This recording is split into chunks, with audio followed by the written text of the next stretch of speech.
Specifically talk about one guy who, reached a milestone in his career, his first major league save. Jonathan Bolin has been such a terrific addition to this bullpen all season long. It was great to see him get that last night in front of some friends and family, too. It was great to see. He's been tremendous for us all season long. He rose to the occasion. It was great to see it here. We needed it badly for somebody to be able to step up and pitch the ninth inning. As you know, we had a very limited bullpen yesterday, so he's thrown great for us. He's been a big, big plus. And when you look at that club, of course, we have Duran as the closer, but I think that eighth inning right now, we're pretty comfortable when it comes to Bolin pitch on a consistent basis, particularly if it's right-handed hitters, but as we can see, he can do it against both.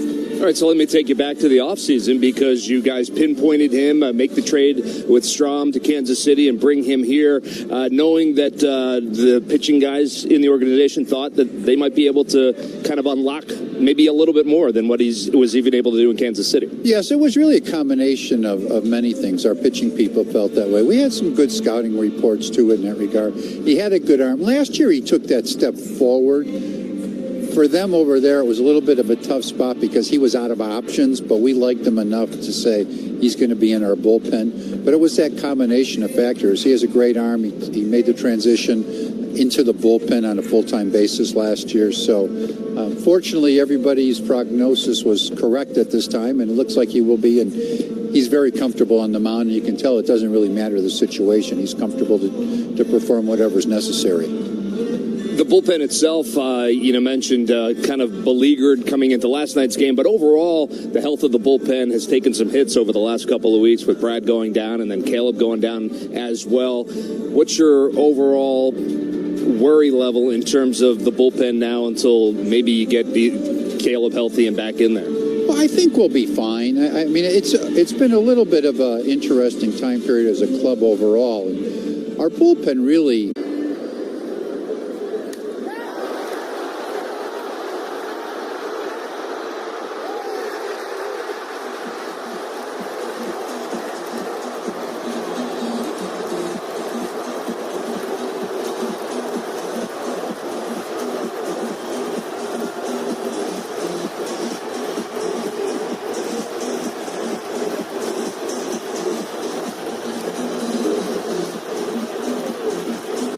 One of baseball's most celebrated plays connect to one of baseball's most notorious curses through a cross-country move, an earthquake, and the Men of Steel? Find out on Hall of Fame Connections.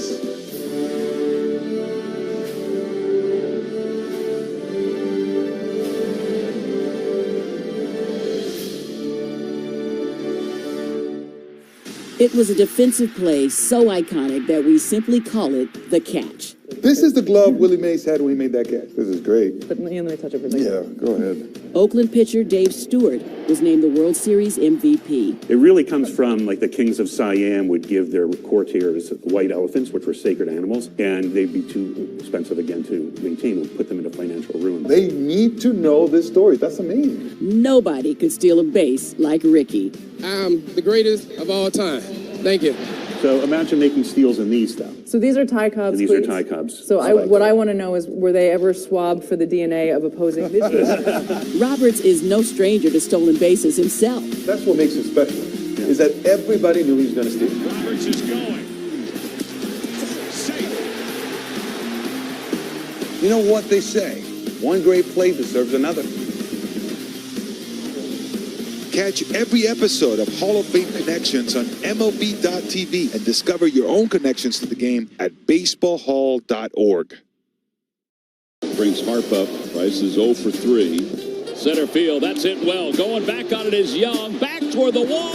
Gone! Into the trees! 2-run home run, Bryce Harper! And a little breathing room for the Phillies late in the ball game. It is 6-3. He's another step closer to 400 home runs. That's 387. Yeah, that was a pretty one, too.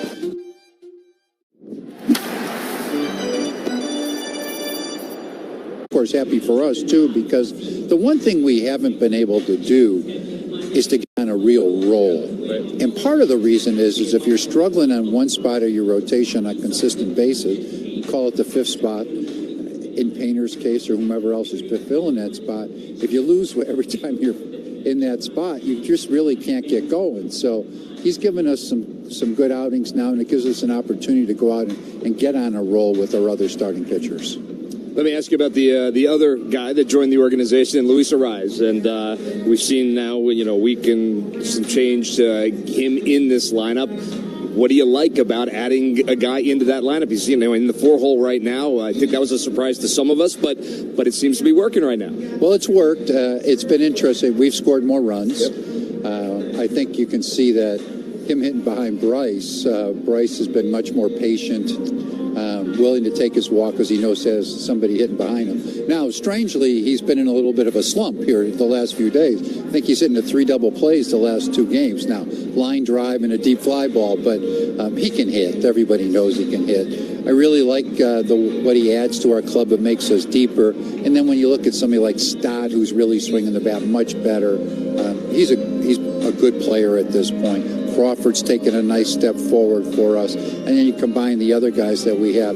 He really lengthens the lineup out for us. And interesting, I saw a stat, it was about a couple days ago, that since the expansion era of 1962 when we started, the best batting average with runners in scoring position of any player during that time period is Luis Arraez. How about that? So it shows he can drive in runs. They may not be the long ball, but a lot of times you don't need the long ball to get it done. So he's been a big plus for us, and I think he's only going to get better because those hits are going to start falling in again for him. There's no doubt about that, for sure. All right, before I let you go, big week for the organization in terms of the Field of Dreams game, which is 2 days from now out there in Dyersville, Iowa. I know you've been a part of these kind of signature games throughout Major League Baseball for many, many years now. We've got to do London and the Little League Classic and all that. Do you enjoy that kind of one-off game, and are you looking forward to this one? I am looking forward to it. It's exciting for me. I think it's interesting. I remember watching the first one on television. I think it was the White Sox and Yankees. It was an unbelievable game.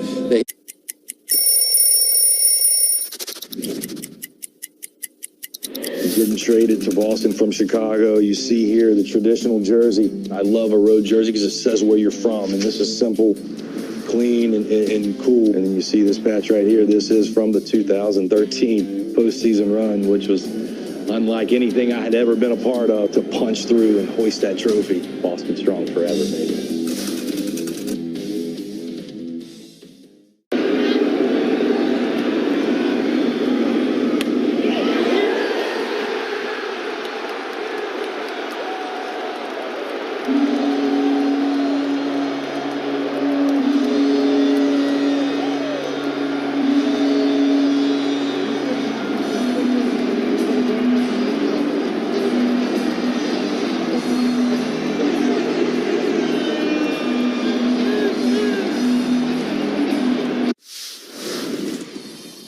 A snack that Freddie cannot resist. I would have to say chips and guacamole. Organic mango, yeah. Is that because of the strong Dominican contingent in the major leagues, bro? Has anybody ever struck out and gone crazy and smashed the cooler full of mangoes? No, our team's not really into smashing each other's stuff, I guess. Are you a seasoning guy? You like to drown your stuff in dips and sauces? No. Gotta watch my figure. And it looks great, brother. I appreciate it. Very sexy man. Yeah, let's go, Freddie Freeman, ladies and gentlemen. First outing as a Dodger is in the books for Tarek Skubal. He strikes out 6, he walks 2, gives up a couple runs, the home run in the 3rd, and then the tough luck infield hit in the 6th. And Luis Arraez make a debut. He's 2 for 2 with 2 runs batted in, and it's 2-0 Phillies. Welcome to the Rays, Liam Hicks, a grand slam, and it's 5-1 Rays. Get 2 for Willier! A big fly! Exclamation point! It is 14-2 Red Sox. Torres back! George Lombard Jr. has entered the yard and left it. His first big league hit, his first big league homer. The MLB app. Yeah, it's got game. Destruct, but your yard might if you don't contact 811 before you dig. Visit pa1call.org. Maybe I should have listened listen to the home message first. Welcome back to Phillies on Deck, presented by the Score Bet from Busch Stadium in St. Louis. Tonight on a Tuesday night, the Phillies try to make it 3 in a row, and they take on the St. Louis Cardinals. Christopher Sanchez on the mound for the Phils tonight after another one-run victory last night. Some anxious moments there late in the game, but Alan Ron-Hell, who was sort of the last line of defense for you guys, so to speak, he was able to get through those last 3 innings and hand the ball off to Jonathan Bolin, just like you scripted it out, right? Just like we scripted it, exactly. It was Painter and Ron-Hell for 8, and hopefully with a lead to Jonathan Bolin. So it worked out. Paint was really good. I think that's probably the key to how good Paint was, which shortened, Allen's outing. And we got some runs, and I think we could have had some more. We, could have tacked on there, but we did tack on enough to give us at least some cushion. Andrew Painter, obviously was okay his last start, but had to come out early. Must have been nice to see him really, really back up what he had done here since coming back from the minor leagues. Really nice to see that. Obviously last night he did a lot of change-ups. He was getting ahead in counts. I mean, he just looked. I mean, it's been 3 in a row now, so you feel pretty good about where he's at. I'm sure he's building some confidence as he goes. I'm sure there'll be a patch here or there, but hopefully this is kind of what we're going to start to expect from Payne. And I think it's also encouraging anytime a guy goes down to the minor leagues, comes back with a little something different. And you mentioned the changeup. I don't know if the plan was to throw that many or if it just sort of developed that way through the night. But clearly that's a new thing for him, a new offering for him. And that, between that and the mechanical tweaks, seems like he's a little bit of a different package right now than what you had earlier. Yeah, and I think the change is just a variation of the split. I mean, going from the split, which is always a harder pitch to control for me. The changeup is at least something that's coming off the fastball.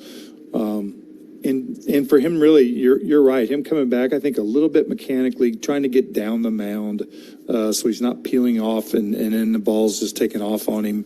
His locations have been better. Everything's been better. And again, I think the confidence grows as this keeps happening.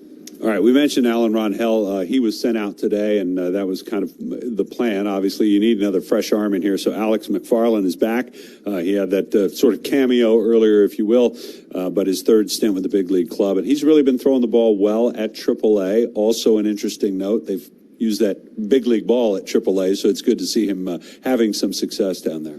Yeah, really good. And a guy that's going to get opportunity here. This may be with Killian going down, this is not really, this doesn't feel like it's a short stint unless he, obviously can't do the job. But if he's able to come out and throw the ball anywhere close to he's been throwing the ball in AAA, then he's got a chance to be part of this bullpen. And safe to say he might have to get some pretty big outs for you tonight if the situation arises. I mean, I know you're better with your bullpen, but maybe not full strength. Yeah, we got a few more bullets out there tonight, but not a lot. So I do think in the way their lineup set up, they got a section of righties there that we can go to him. And hopefully it's Christopher Sanchez, big lead, and we'll get him an inning out there. I know you never worry about Kyle Schwarber, but it seems like he's A-OK once again. Things seem to be right with his swing once more. Yeah, it's funny with guys. The guys that have hit, and they've always hit, it's just a matter of just catching that feel again. And it's usually something that's going on mechanically, but they'll work, and next thing you know, they click a couple of balls, and then they're back. And we've seen it with a lot of guys. We've seen it with Trey. We've seen it with Harp. These guys that have had success in their careers, once they catch that feel, that usually hangs on a little bit. Tonight you'll face Andre Pallante, who's having a pretty good year for the Cardinals out of their rotation, 12-game winner against your 15-game winner. What's the key to getting to the Cardinals right-hander tonight? Yeah, we're gonna send our boys up there. We got to keep him in the zone. He's a guy that's got good stuff. But like anybody you face, you're going to find guys with good stuff. So we're gonna get him in the strike zone. We've been pretty good at that. We're starting to take our walks and get pitches and stay with our game plan. And hopefully Sanchez good. And it seems like a big key for him is being able to get in on right-handed batters, something that's been a little bit hit and miss for him with his fastball here of late.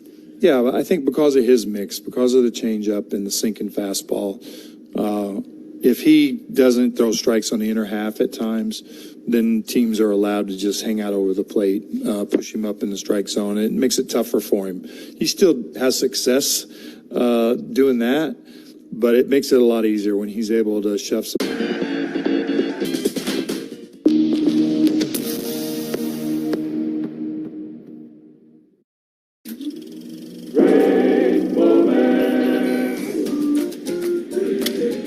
Shattered bat, and it catches Tommy Lasorda.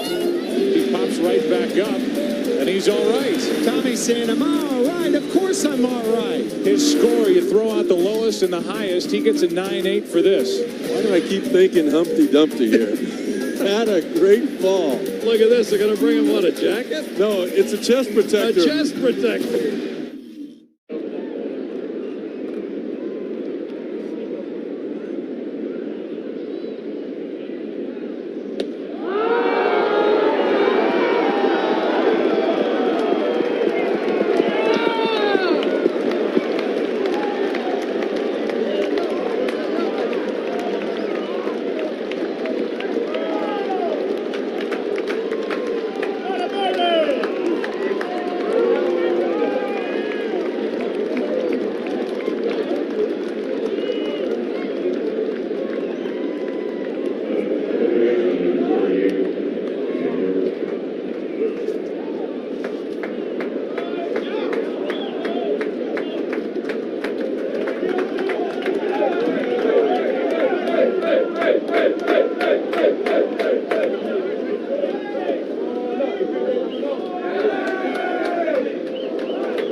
What is it about baseball cards that make them so special? Why do you enjoy doing that?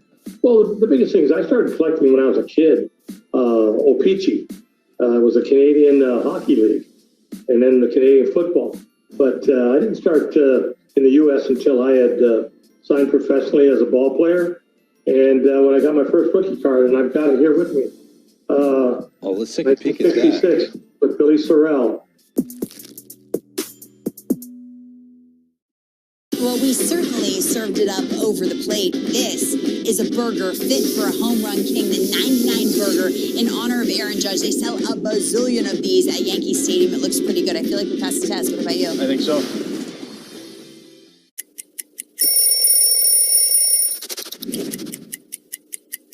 You know what happened in 2014. A World Series win for the San Francisco Giants. Look at how clean that is. The gold, I don't know if you guys know what the gold means, but the gold means you are the World Series champions from the year before. But it's the honor of a lifetime, getting to win back-to-back World Series championships with two different teams.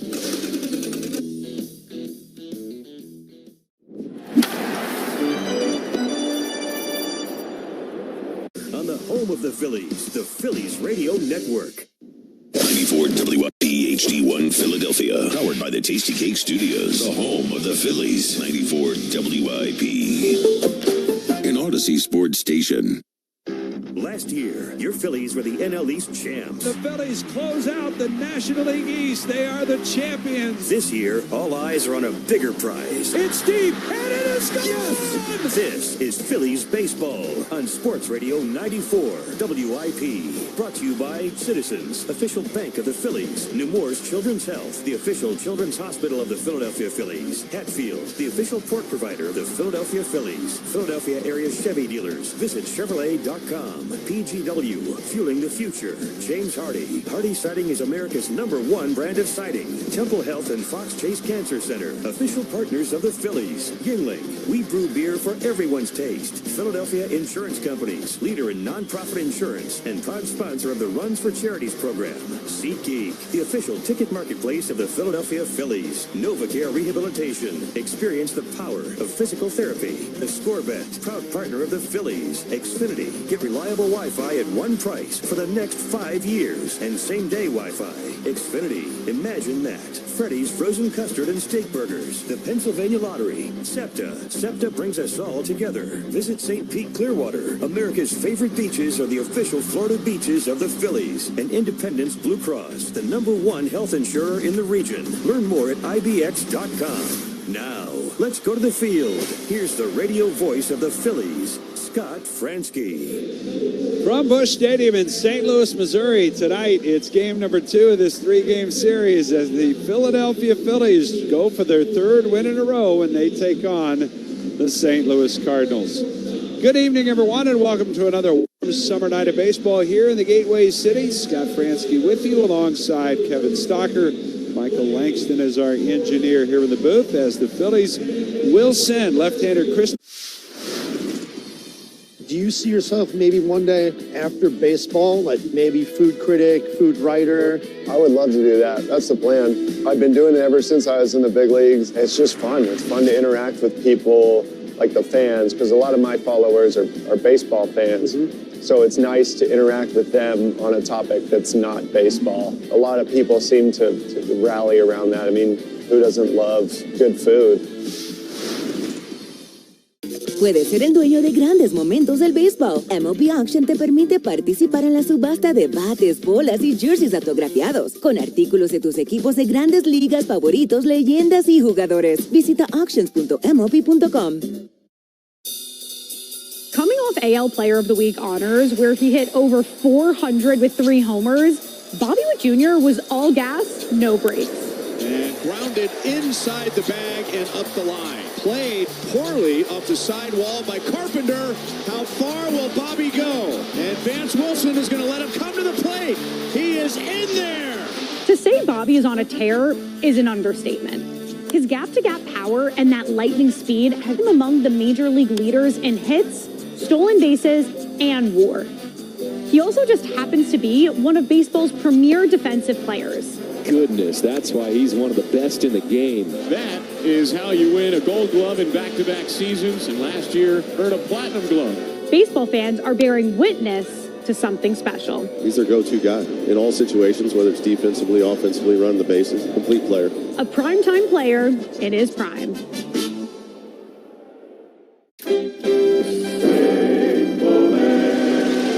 Tying run at first, winning run at the plate. Lined into right field. Jack Gus, they're going to send him. No, they stop him. And Gus falls down. And he's in a rundown. Aaron Boone. There's nobody at home plate. And Jack Gus lost his footing. Nobody was at home. Unbelievable.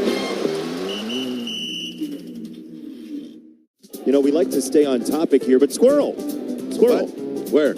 Squirrel. Where? Oh, no. How about that?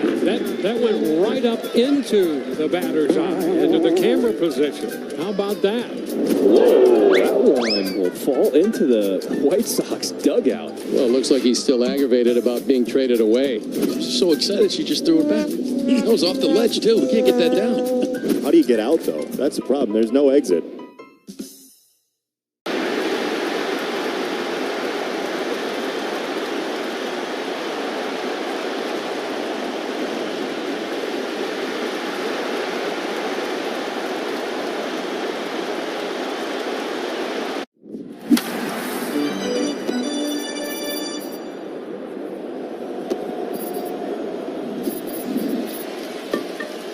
Here, excluding S-trim. Consumer. Baldwin has been the impact player today offensively for the Braves, and now he hits one high in the air to left center field. Clark surveying. He leaps. He got it. Denzel Clark, his first home run robbery of the year, comes in Atlanta. That's why he's out there.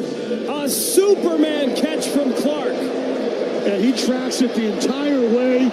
Times his leap like he's been playing center field here at Truist Park for 10 years. We're talking about power. We're talking about bling. This is the stuff that puts people in the seats. Ruth's adoring fans pitched in to gift a crown fit for the home run king. How come the fans didn't, put something together for him? They gave you a nice round of applause. Good job, Carlos. That man is 42 years old. I'm only 22. Until that man is... Bryson Stott. Brandon Marsh is the left fielder. He'll bat 7th, batting 8th at first base. Alec Bohm. And Justin Crawford, the center fielder, he will bat 9th. So again, for the Phillies, it's Schwarber, Turner, Harper, Arise, Realmuto, Stott, Marsh, Bohm, and Crawford. On the mound for the Phillies, of course, will be left-hander Christopher Sanchez. Here's the lineup that he faces for Oliver Marmol and the Cardinals. J.J. Weatherholt is the second baseman. He'll lead things off. Batting second and DHing is Ivan Herrera. Jordan Walker in right field will bat third tonight, and Alec Burleson in the cleanup spot. He is at first base. Batting fifth, the left fielder is Jose Fermin. Mason Wynn at short will bat sixth. Batting seventh, starting at third base, Blaze Jordan. Everson Perea in center field bats eighth, and batting ninth, the catcher is Pedro Paez. So again, it's Weatherholt, Herrera, Walker, Burleson, Fermin, Wynn, Jordan, Perea, and Paez. And on the mound tonight, Andre Palante, 27-year-old from Mission Viejo, California. Here's SEPTA starting pitcher scouting report. 12-6, 3.63. That's in 22 starts. Been very good. 5 pitches. He's going to use 4. The four-seamer is extremely straight, right over the top. He's got a sinker, a slider, and a 12-6 curveball. It's basically a big old hammer. That's brought to you by SEPTA. SEPTA brings us all together. And his first pitch is on the way, and Kyle Schwarber takes it for a called strike, and we're underway right on time at 6:45 here in St. Louis. Not a huge crowd still filing in on this Tuesday night. Schwarber with 35 homers, a .250 batting average after going 2 for 3 last night. The pitch swung on, ground ball towards the middle, out of the reach of Weatherholt, who's guarding the hole, and Schwarber with a single to the right of the bag at second. And he's got himself first base to begin the ballgame tonight. That'll bring up Trey Turner. Hit the keys real quick. Base running is always going to be a factor. Palante will bounce a lot of balls. Some of the guys are on base. You got to look for that. And who's going to handle the heat better? It is 95 degrees, but they say it feels like 107 degrees. I kind of agree. This is brought to you by James Hardy. Hardy Siding is America's #1 brand of siding. Here is Turner, who had the night off last night, and the pitch. He takes up and in, knocks him down. He goes down on his backside in the right-hand batter's box. Trey Turner had a tough day on Sunday, and manager Don Mattingly deciding to give him last night off. He gets a minute to get back to his feet and get back into the box. Palante working from the first base side of the rubber. He and the Cardinals in their full home white uniforms tonight. The pitch Turner takes. That's a strike called, says the plate umpire Adam Beck. Red caps, the white STL St. Louis logo, the bird and bat logo across the chest. Cardinals at the top of that bat. Palante with a pitch. That's up and in again to Turner. Trey's not liking those balls in there at all. Welcome back, Trey.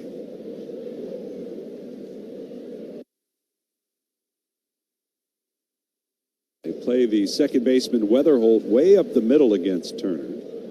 So big hole open on the right side. The pitch is very high, and it's a 3-1 count now for Turner with Harper to follow here in the first. Unusual windup now from Palante. He's kind of a hard dropper. What do I mean by that? It's almost like he tears paper out of his glove. Imagine as that kick goes up, he throws that baseball kind of back toward the ground really fast. It's a really violent delivery. 3-1 the count. The pitch swung on, fouled back.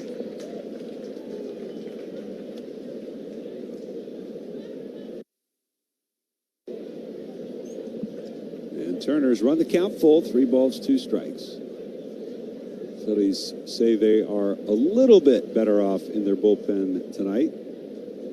It's not saying much after last night. Here's the 3-2. Swing and a miss. Breaking ball got him. And Turner goes down on strikes for the first out of the ballgame. But they'd love to see their starter tonight, Christopher Sanchez, back up the start from Andrew Painter last night, give them some more length and give everybody another day of rest. Here's Harper, double play depth with Wynn guarding the middle of the diamond, and the third baseman Blaze Jordan way off the line at third as Harper goes after the first pitch and fouls it into the screen. And it's 0-1. Lights are on, shadows over the most of the playing field right now, a little bit of late day sun out in the deepest parts of right center field and right field along the wall. The pitch. Harper takes a breaking ball down low. It's Burleson at first, Weatherholt at second, Wynn the shortstop, and Jordan at third. In the outfit, it's Fermin, Perea, and Walker left, center, and right, with Pages behind the plate. Here's the pitch, and that one is a called strike. That one just caught on the inside corner.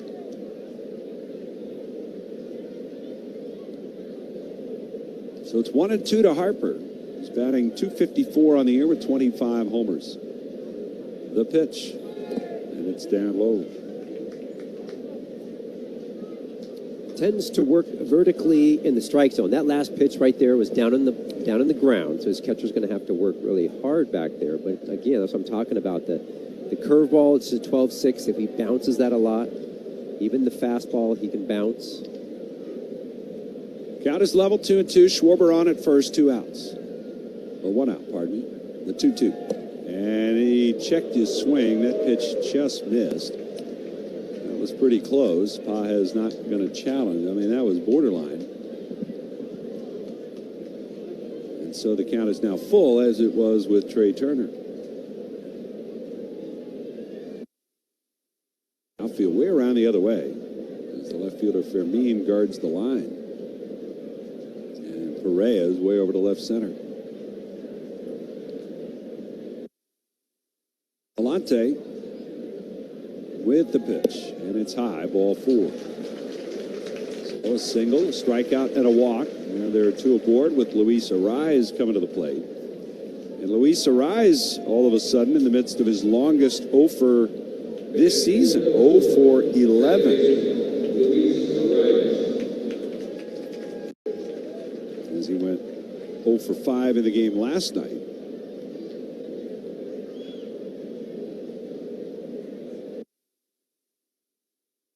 A couple of those balls last night, though, he hit pretty hard. I mean, he hit into 2 double plays last night. One was a line drive, one a hard ground ball up the middle.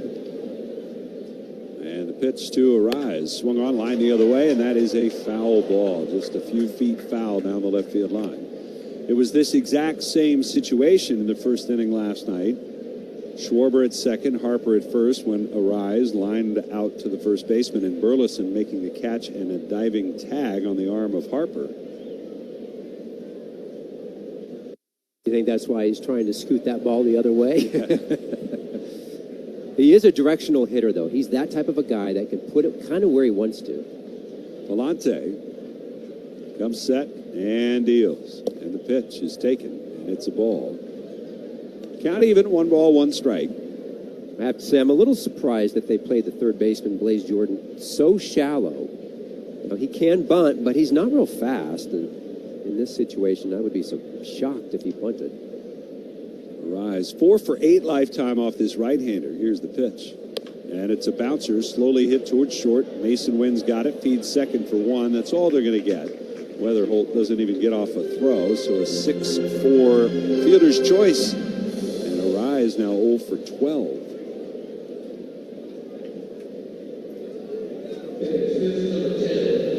He replaces Harper at first. Down to third goes Schwarber, 2 gone, and it'll be up to JT Realmuto, who also had the night off last night.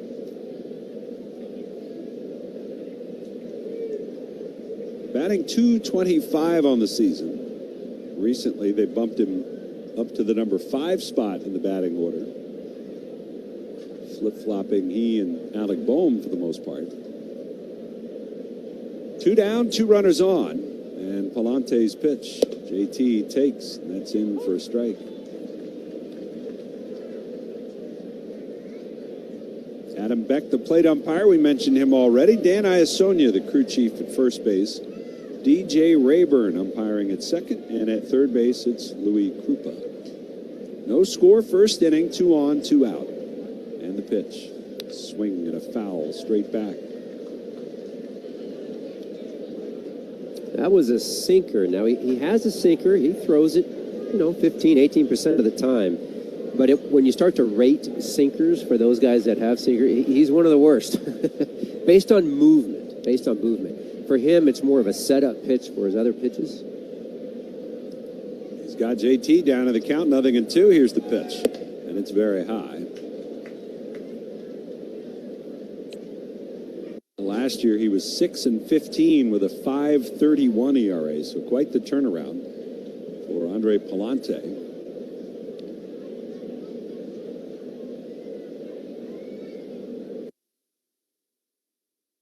A stretch, and the righty with a 1-2. JT fouls it back. Backed off his four-seamer a little bit to go to that sinker a little bit more, and as you said, it's more of a setup. It's not designed necessarily to rack up a bunch of outs, but he even has a split that I saw that it's literally he never throws. New pitch. It's kind of like Kirkering putting a split in there. He never throws it. Here's the 1-2, and that's down and away. 2 balls, 2 strikes. That one down into the dirt. A slider. He wouldn't offer at it. 8 homers, 38 runs batted in for JT Realmuto. He's only got 1 home run so far since the All-Star break. Here's the pitch, and that's way outside, and the count is full. So that's the 3rd full count of this first inning for Andre Palante, as the Phillies have forced the starter to throw 23 pitches so far. They don't hold a rise at first. 2 outs, he'll be going. And here's the payoff pitch. Ground ball deep short. Backhand Mason Wynn. He plants the long throw. It's in time. He got it. Very sure-handed play by the Gold Glove shortstop Mason Wynn. That'll do it for the Phillies in the first. No runs on a hit. 2 left. And after a half inning, it's the Phils nothing and the Cardinals coming up. You can feel the excitement of Phillies baseball at Citizens Bank Park. The energy on the field, the passion in the stands. It's over his head, but somehow he ran it down and made the catch. Turner dives. He's got it. Gets to his feet. Throws to first. He got it. On comes Paez. He'll slide feet first and make a tremendous catch. Leaping try. Wilson makes the catch. Get up. He did it again. Oh, baby, what a play by Nasim Nunez. Sprints on. Kyle Tucker makes his own first impression for Stubble. Marshall on the move, and he's going to make a sliding catch. Round to the right side, Michael Bush. Hey, nice glove. Andy Paez with another gem in center field. So does Clark, and Max Clark throws his body at it. That's a long run for Max Clark. DeLuca racing in, dives and makes the catch. Caught by Adames. Got hops. Nice backhanded pick by Ernie Clement. Ernie Clement flashes the leather. One in the air, third base side, and caught by a sliding Caminero. What a pretty play by Junior. Up the middle. And Clement second for the out. No, that's a different kind of historical vibe. DOMO having a laugh over there. Ortiz went flying into that bag, and he got a big laugh up right there. You saw. There you see the power in his swing. Just Don't miss the huddle at Citizens Bank Park on Sunday, August 23rd at 1:35 when the Phils play the Cardinals. And kids 14 and under receive a Pico Bryce Hart.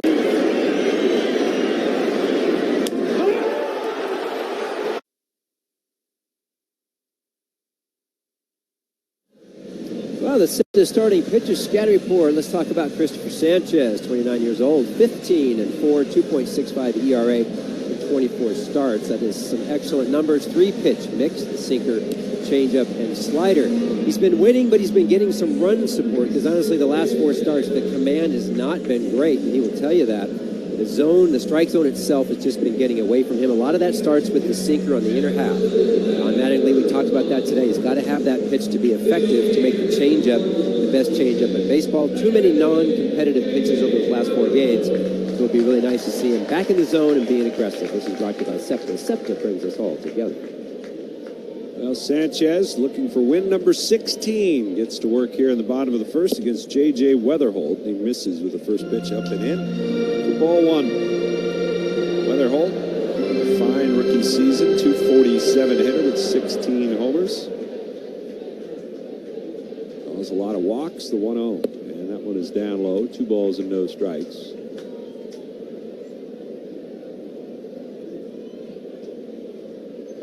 Two and 0.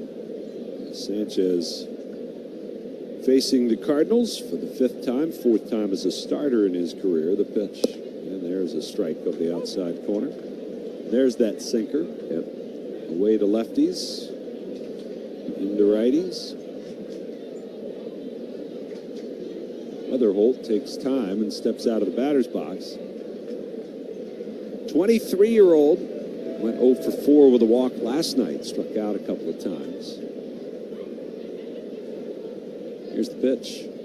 And a swing and a fly ball to left. Marsh going back. He'll twist it around a little bit, but he'll adjust and make the catch. There's out number 1.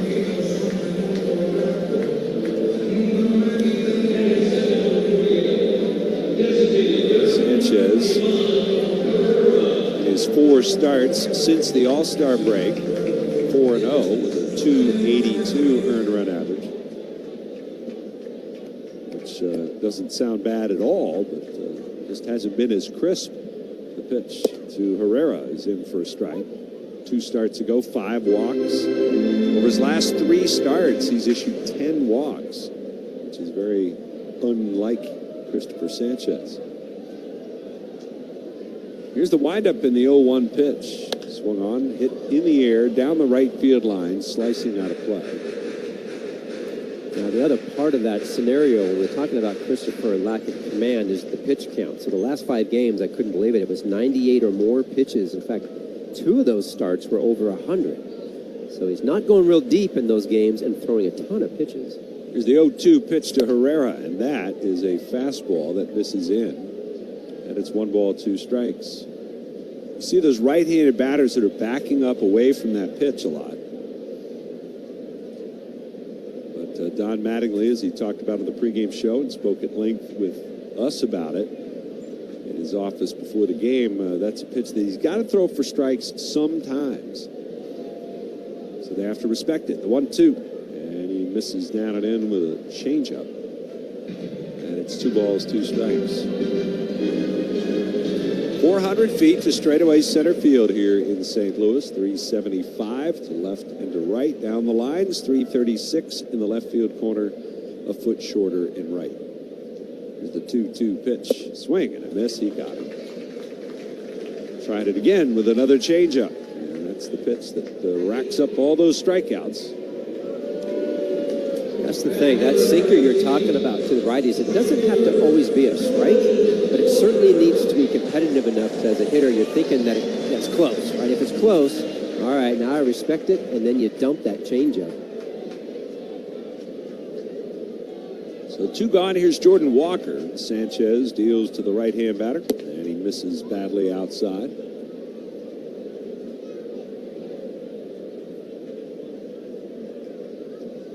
Want to know the count. Walker, a base hit last night, but also struck out 3 times. Here's the wind and the 1-0 pitch. Swing and a pop-up. And this one will be handled by Alec Bohm to the right of the mound. He'll make the catch, and the side's retired. Quiet first for the Cardinals as they go 1-2-3 against Christopher Sanchez. We'll go to the second, no score. It's a tie. Hi, everyone. It's the Wizard, Ozzie Smith. I hosted This Week in Baseball back in the day, and I'm back as your tour guide for the National Baseball Hall of Fame and Museum. First opening its doors in 1939, the National Baseball Hall of Fame and Museum in Cooperstown, New York, is the home of baseball greatness. Awe-inspiring and awesome, the plaque gallery is the heart of the hall, where every inductee is enshrined. There are more than 300 plaques here, but believe me, I know exactly where my favorite plaque is. Baseball's entire history is on display at the Hall, with special exhibits on the greatest showman himself, Babe Ruth. There's also Baseball Today, which features new inductees and their outstanding achievements. When you're done, it's time to hit the town, check out a card shop, or visit historic Doubleday Field. Make the trip to Cooperstown soon. It's the ultimate baseball experience. Trust me, I'm here every year.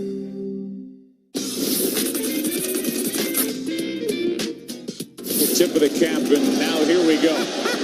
He gets Larry Walker, and here he is. He's going to face him right-handed. Why not? He looks like a catcher hitting. And now he's back to the left side, and a 2-out walk. So Walker reaches base after that first pitch that was like the flyby here right after the anthem.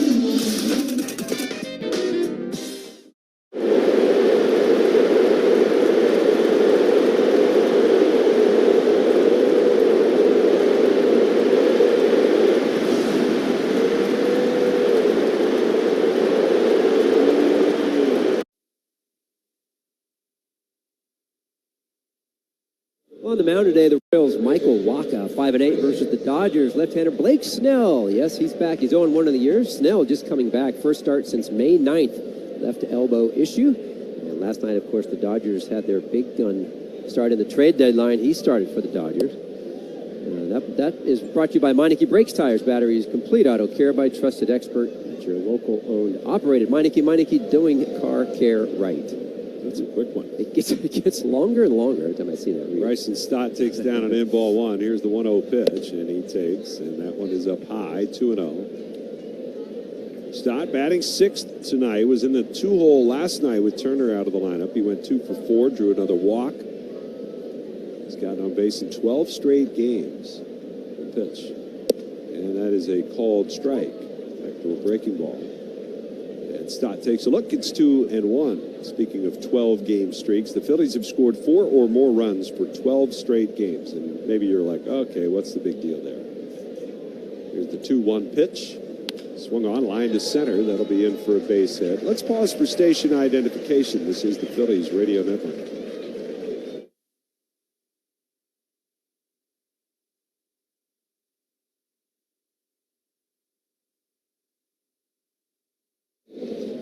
No score, second inning here at Busch Stadium in St. Louis. Scott Fransky, Kevin Stocker with you. Michael Langston is our engineer here in the booth, and Luke Nichols once again in our studios back in Philly. Stott aboard at first. Here's Brandon Marsh, and he takes the first pitch for a strike. That streak of 4 or more runs in each of the last 12 games, they've averaged 5.6 runs per game over that stretch. And believe it or not, there aren't that many instances in the club's history in which they've accomplished that. The pitch. Swung on, hit in the air, right field, but not too deep. And waiting on it is Walker. He'll come in 2 steps and make the catch. There's one away. In fact, this is only the 9th such occurrence to have a 12-game streak of 4 or more runs scored for the Phillies. First time it's happened in a couple of years. But that's dating back as far as 1956. Here's Alec Bohm batting in the 8th spot. And the pitch. Bohm takes up high for ball 1. Interesting move, I think, with Alec Bohm in the 8th hole. After Don Mattingly sort of gave his vote of confidence to Alec last weekend. Said we take the good with the bad, noting his penchant for double play balls. In a double play situation right now, the 1-0, and that's in there for a called strike. And yet, the next day that he was in the lineup, he was batting 8th, and it happens again today that he's hitting 8th. And he might stay there for a little while. And Alec's been up and down that lineup before, but usually when he was really scuffling. There's a throw over to first, and Stott is back in with a dive. Stott, 22 steals in 22 tries. Got a pretty good throwing catcher behind the plate in Pajes.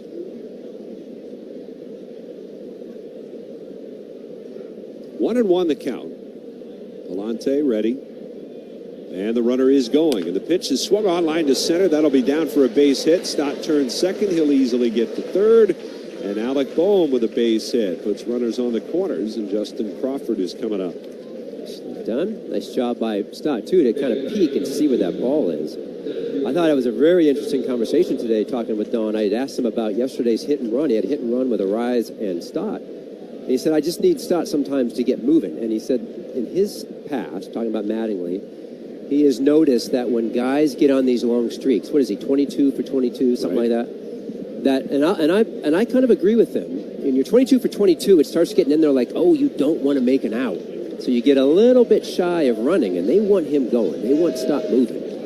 Here is Crawford with runners on the corners. In at third is Jordan, the pitch. Crawford takes very high, ball 1. Well, and Davey Lopes, who, of course, coached the Phillies at first base and handled the base running back in their heyday of winning 5 straight division titles, he was very much of the mind that base stealers need to steal bases. You're going to get thrown out sometimes. The pitch swung on, fouled off, but you got to keep taking the bags. Yeah. And And he made guys like Shane Victorino, even Jimmy Rollins to an extent, pretty fearless out there running the bases by just saying, go, go, go, go. Billy Hatcher used to do that to me. And I played with Billy, and then he was coaching first, and he'd come over and be rubbing your shoulders. He was very animated. And he would always mix in, how you doing? You doing? Good. Good, go. Yeah, how you doing? Go. You know, he was doing all that kind of stuff. And you just have to trust him. And Paco does a lot of that here. 1-1 the count on Crawford, the pitch. And it's taken down low, blocked by Pages. Crawford, who's on the uptick, his last 10 games, sitting .370. 266 average now overall for the season. And a base hit in last night's ball game and would come around and score a run as well. Phillies trying to get on the board first once again here in the second. No score. And the pitch. Swung on, bounced towards short. This should be 2. Wynn has it, steps on second, throws to first. Galante, big clap of the glove as he comes off the hill. He got the ground ball he was looking for. And Mason Wynn turns 2. We'll go to the bottom of the second, no score. Shot to first, race back to the bag. Oh, yes. Did. Tagged him right on the Philly fanatic oven mitt. Pops it up, and Wong with a dive to make the play. Goodness, that was spectacular. Ground ball left side. What a play by Geraldo Perdomo. That is an incredible play. And did he catch it? Oh, he did. What a play by Johnny DeLuca. Hill's coming in. He dives and he makes the catch. Adames, the throw, the stretch. He's out. Folks, this is the big leagues. Out to Cronenworth, glove to glove, and in time. Dive, and he's got it. What a play by Zeke Duran. Jeremy Pena throws the first gutter. A highlight reel defensive play to take a hit away. Long run for Edman. He waits. Edman with an incredible catch to end the inning. He's out near the wall, and it is caught. Meckler got it. The Mech strikes again. Puedes ser el dueño de grandes momentos del béisbol. MLB Auction te permite participar en la subasta de bates, bolas y jerseys autografiados, con artículos de tus equipos de grandes ligas favoritos, leyendas y jugadores. Visita auctions.mlb.com.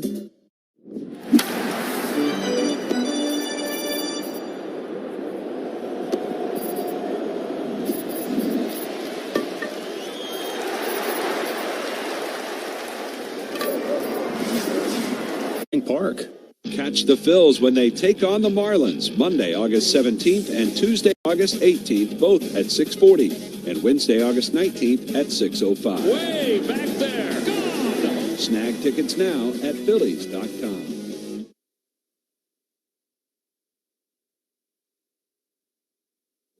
Well, the Phillies Baseball Academy invites kids ages 6 to 14 to participate in a unique camp experience that offers professional coaching and skill development. Campers will receive an official Baseball Academy uniform, special instruction from Phillies players and coaches, and a trip to CBP. For more information, www.philliescamps.com is your place to go.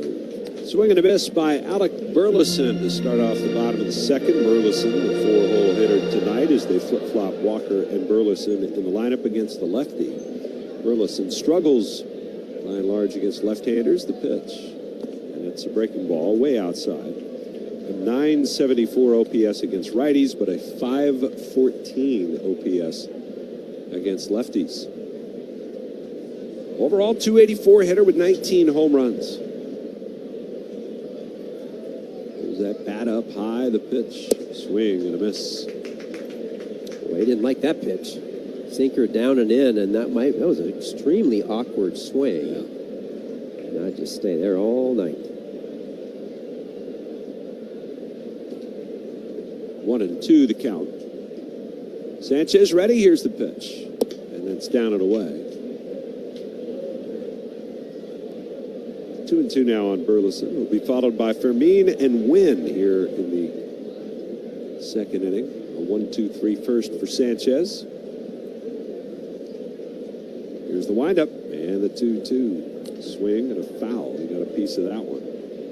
Sanchez coming off 5 innings against the Nationals his last time out, but the Nationals worked him over for 98 pitches in those 5 innings. Stock mentioned these high pitch counts. So he is 4-0 since the All-Star break in 4 starts, but not those really long outings.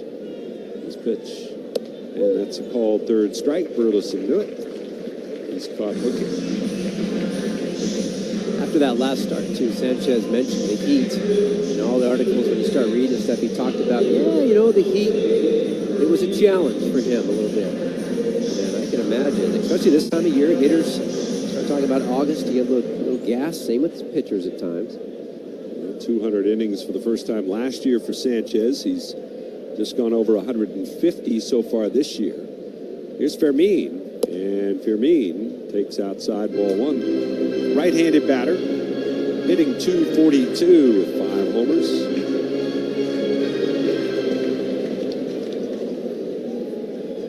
He's been much better against lefties so far than righties. The pitch swung on, line to left, with a base hit.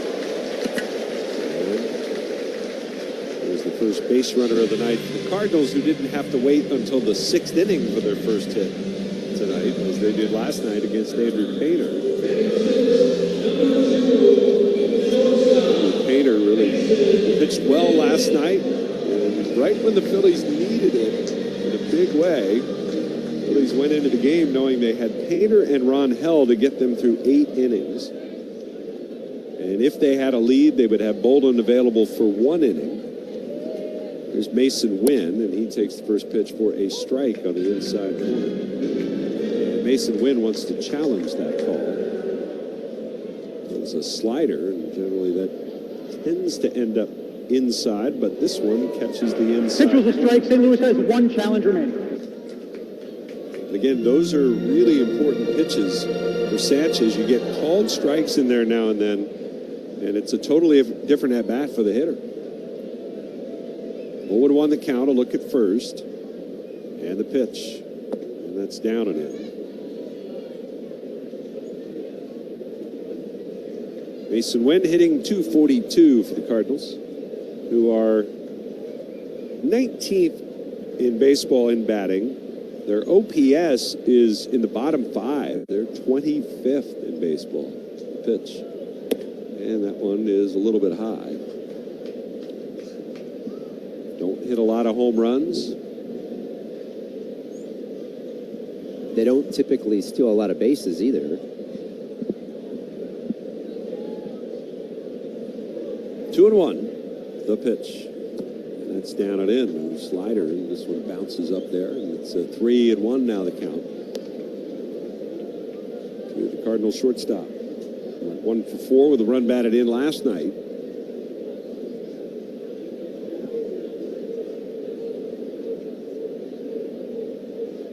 Harper in a step in right field against him. Fermin leads at first, the 3-1 pitch. And that one is a strike call, fastball. Counts full.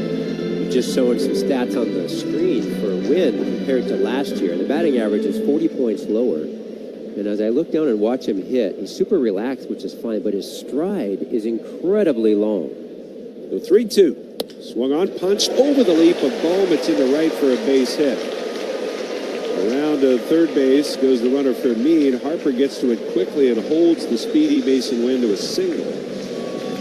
And so the Cardinals now, with runners on the corners and 1 out, Blaze Jordan coming to the plate. I think that was a sinker.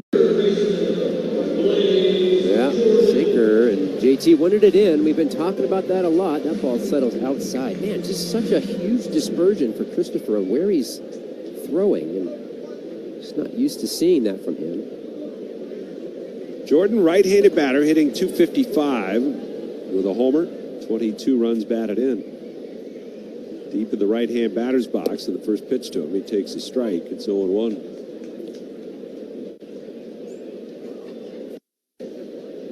Jordan, a rookie, made his major league debut this past June the 12th. Arise plays him up the middle.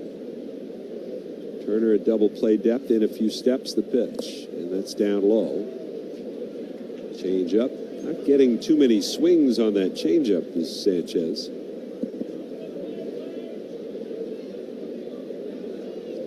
Phillies will take the double play ball if they can get it.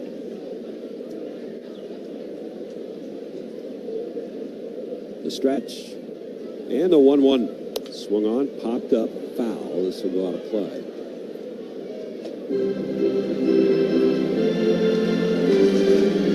Jordan, who was a third-round pick, acquired from the Red Sox in July of last season.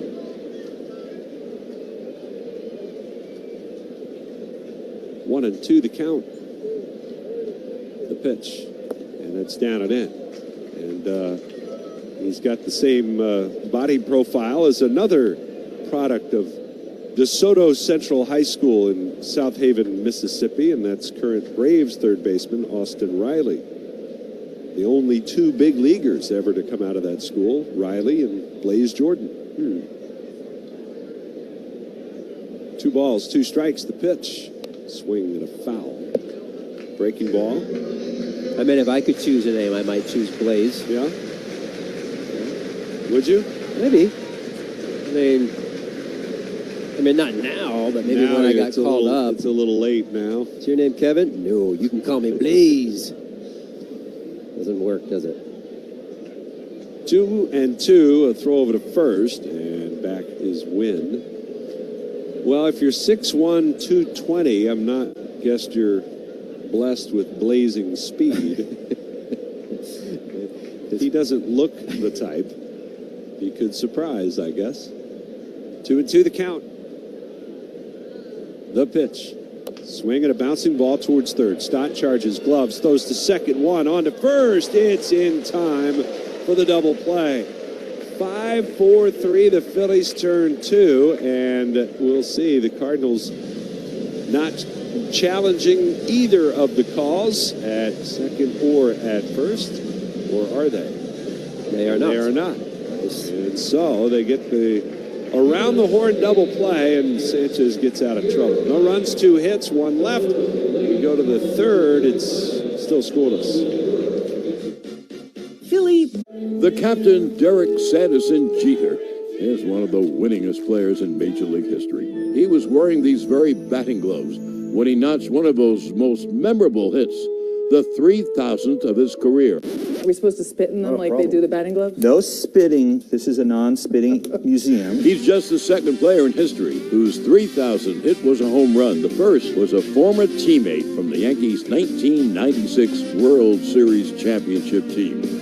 But before he began his Cooperstown-bound career, Boggs would cross paths with another future Hall of Famer. September 6, 1995, the Iron Man played his 2,131st consecutive game, surpassing the unbreakable record of the Iron Horse. Now that's how you pass the torch. Go to baseballhall.org to plan your visit to the National Baseball Hall of Fame and Museum in Cooperstown, New York, and catch every episode of Hall of Fame Connections on MLB.tv.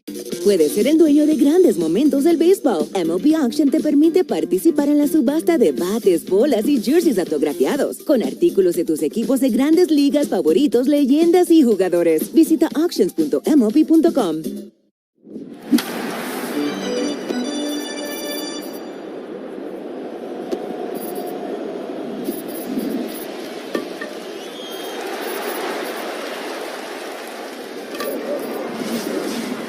During the Flow Rida post-game concert presented by Jim Beam on Tuesday, August 18th after the Phils take on the Marlins at 6:40. Snag field passes and tickets today at Phillies.com.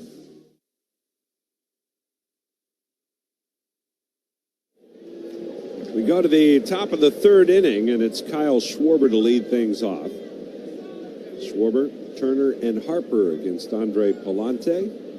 And his first pitch to Schwarber is taken down low for ball 1. Nice to see the Phillies turn a 5-4-3 double play. And I think in order to do that, they've certainly gotten better with their defensive switch in that regard for sure. Here's the windup in the 1-0 pitch. And a swing and a high bounder right side. Backing up Burleson fields it. Turns, throws to the pitcher covering. A 3-1 ground out. Round number 1. Yeah, I mean, that was truly an unbelievable double play. The release from Stott was so quick, but also on the money. And Luis Ariz is just much better hands-wise, quicker on the turn. Maybe he doesn't have nearly the arm, but he's so quick at getting rid of the ball. And you can't forget about Alec at first base. He's 6'5", so he gives you half a step on the stretch. So, yeah, that's if I'm a pitcher, it's comforting, Scott, to be able to know, okay. I would think. Yeah. Here's Trey Turner. Struck out his first time up. Palante with a wind. Here's the pitch. And that one is taken for a ball.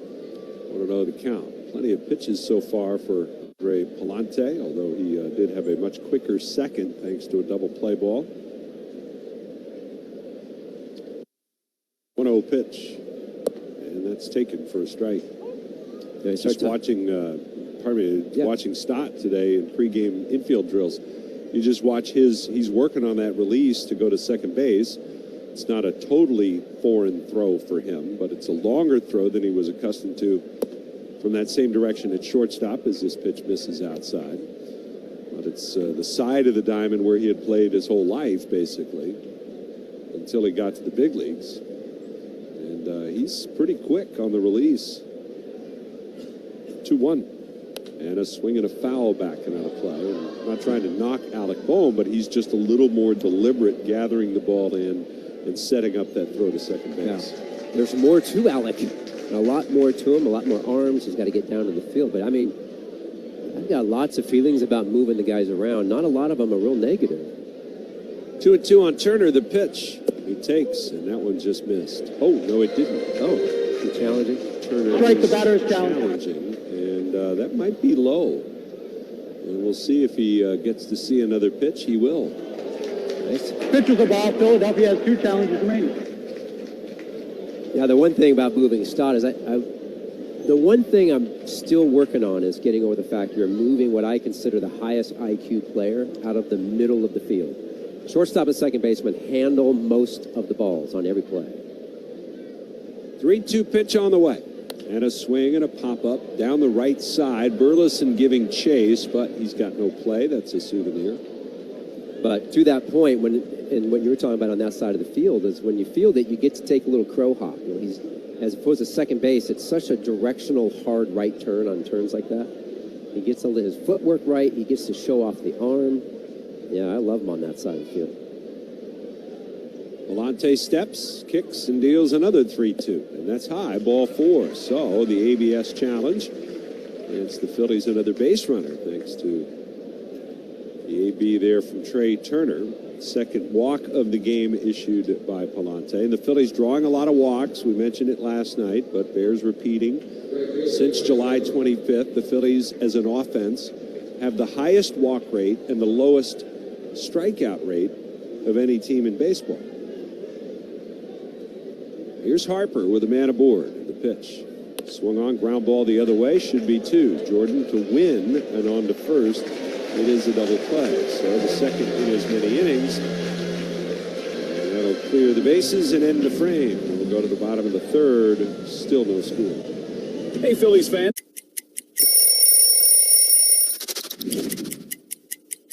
So Rockies is really like where my major league career really took off. You know, it was a special time in my life, 7 years with the team. And this jersey in particular, 2018 postseason patch on it here. So I've always kept all these jerseys with the patch on them because that's what it's all about, is getting to the playoffs and trying to win the championship. You know, the black jersey with the cutoff, not a lot of teams rock the cutoff anymore, but this is a jersey we wore all the time in Colorado.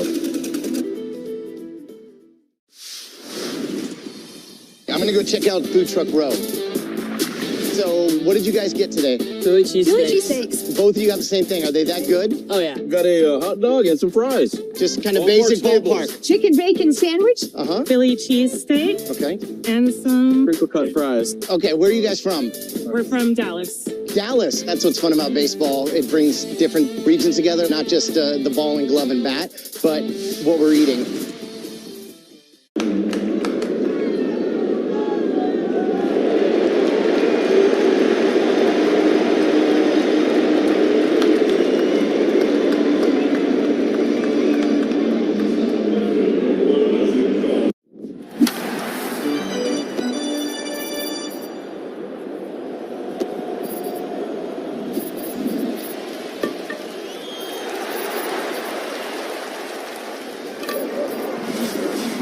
Your favorite power hitter, pocket-sized. All fans receive a Wawa Kyle Schwarber bottle figurine on Friday, August 21st when the Phils take on the Cardinals at 6:40. Visit Phillies.com for tickets now.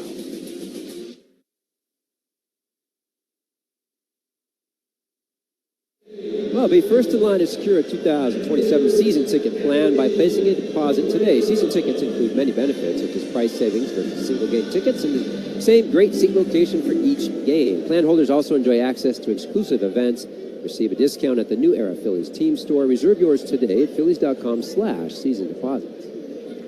Everson Pereira is the batter to lead things off here in the bottom of the third. He goes after the first pitch and fouls it out of play. 25-year-old outfielder. He's batting .220 on the season, right-handed batter. He's got 4 home runs thus far. Sanchez, the 0-1. And that is a strike called on the inside corner. No score, bottom of the third inning. Cardinals lead baseball in turning double play balls. Got 2 in 3 innings tonight. The 0-2 pitch on the way, and that's down and in.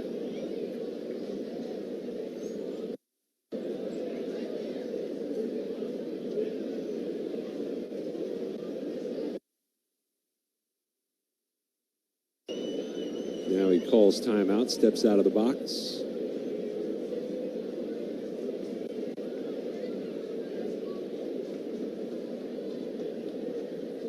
Here's the wide of the 1-2. Swing and a miss. He tried to check, but he went around. There's the third strikeout for Sanchez. 1 in each inning thus far. That'll bring up catcher Pedro Pajes.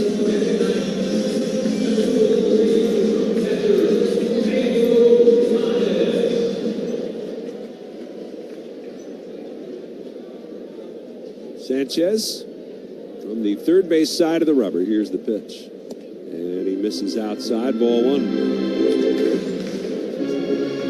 There's not a whole lot of wind. Now, it's deceiving in the anthem. I don't know that you were in here or not. I was watching the anthem. The flags on the field, there were some kids down there. 1-0, and that is in for a strike. They had a big band out there in center field, and they had flags on either end of the band, like, you know, the kids holding the flags, and they were whipping. And they were whipping so hard. There was about 4 trumpet players that were getting hammered during the anthem. 1-1 pitch and a swing and a miss. These are kids? They were kids. I think it was a junior high. And, yeah. Hammered, huh? Wait a minute now. That went sideways. Yeah. Choice of words, that's all. Well, you know.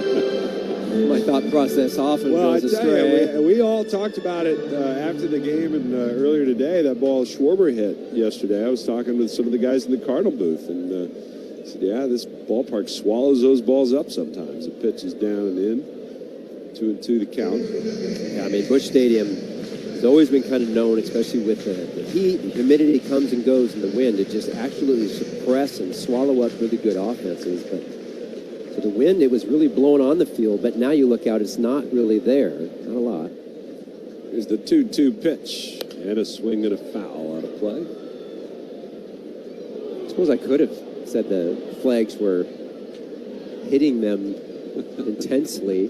That's not really any better, is it? Well, it does sound a little different than the trumpet players were getting hammered. 2-2. And that one is hammered into center. A base hit, low line drive from the catcher Pajes, a 1-out single. Well, Philly games are more fun with family. Bring yours on Saturday, September 5th for Giant Family Day when the Phillies host the Braves at 6:05 p.m. The kids 14 and under receive an ice cream-themed squeeze bottle. Visit Phillies.com to purchase tickets today. Check what those trumpet players have in their squeeze bottle. Where are their parents? Here is the leadoff man, J.J. Weatherholt, in the scoreless game, and the pitch is taken down low for a ball. 1-0 the count. Each team with 3 hits so far.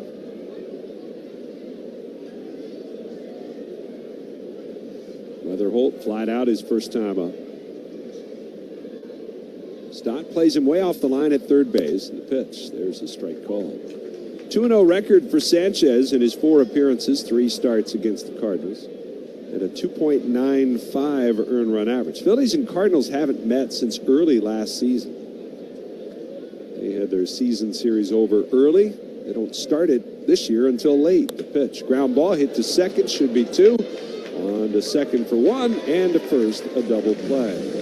So both clubs with a pair of double plays turned, moving things right along. 1 hit in the inning, nobody left. At the end of 3, no score.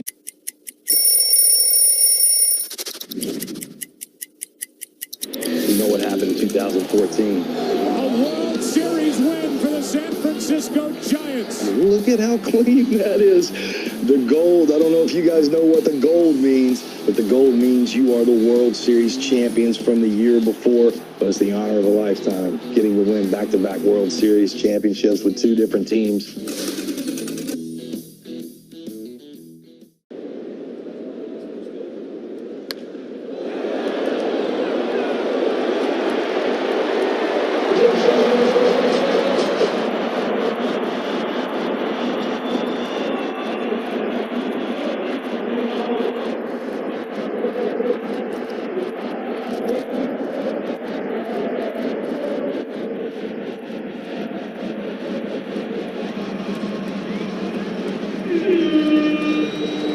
Puedes ser el dueño de grandes momentos del béisbol. MLB Auction te permite participar en la subasta de bates, bolas y jerseys autografiados, con artículos de tus equipos de grandes ligas favoritos, leyendas y jugadores. Visita auctions.mlb.com.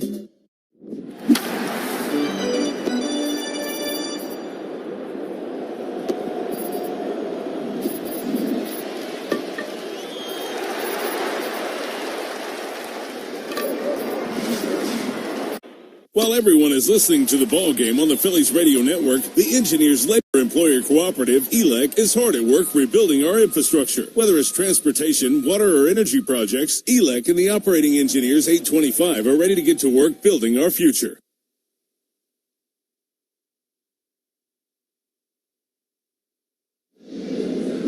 Fourth inning, presented by Toyota. Check out Toyota.com to get your new 2026 RAV4 today. Toyota, let's go Phils. We go to the 4th, no score. And with the play-by-play, here's Kevin Stockton. Thanks, Scott. I was just checking on the trumpet players, by the way. They're all good.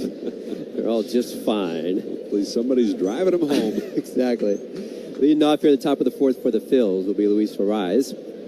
Third baseman Jordan all the way in on the cut. First pitch that he sees is a strike. Looked like he was taking all the way to a fielder's choice back in the first inning. Rise now looking for a hit. It's been a little while. A good 0-for streak going. Next pitch, and that bounces. Count runs 1-1. If you're curious, the longest of his career is an 0 for 19. He's at 0 for 12 right now. I don't know that I would have guessed that. I would have thought it would have been a lot less. What's he at right now, did you say? 12. 12. Still a ways to go. Counts 1-1, nobody out here, top of the 4th. Palante out of his windup, the pitch, swing and a miss. Slider. The manager was asked about Arrives today and his struggles, and he said, you know, guys like Arrives who hit, they've always hit. They don't worry about it. They're not going to start freaking out and make a bunch of changes. 1-2 pitch here. And it's right, a little dribbler right back to the pitcher. Out comes Palante pretty quick, and he lobs it to first, and Burleson has to do a little dance at the base. But he is able to get that foot back on there. That's 1 out. The Cardinals had a big error from their pitcher, Hunter Dobbins, on a comebacker last night that cost them big time. What turned out to be a 1-run game. They had 2 errors in the game last night that both led to unearned runs. JT Realmuto from the right side now with nobody on and 1 out. Grounded out back in the first inning. A little 4-game hit streak going. Has 5 hits during that time. And the first pitch is a fastball off the plate for a ball.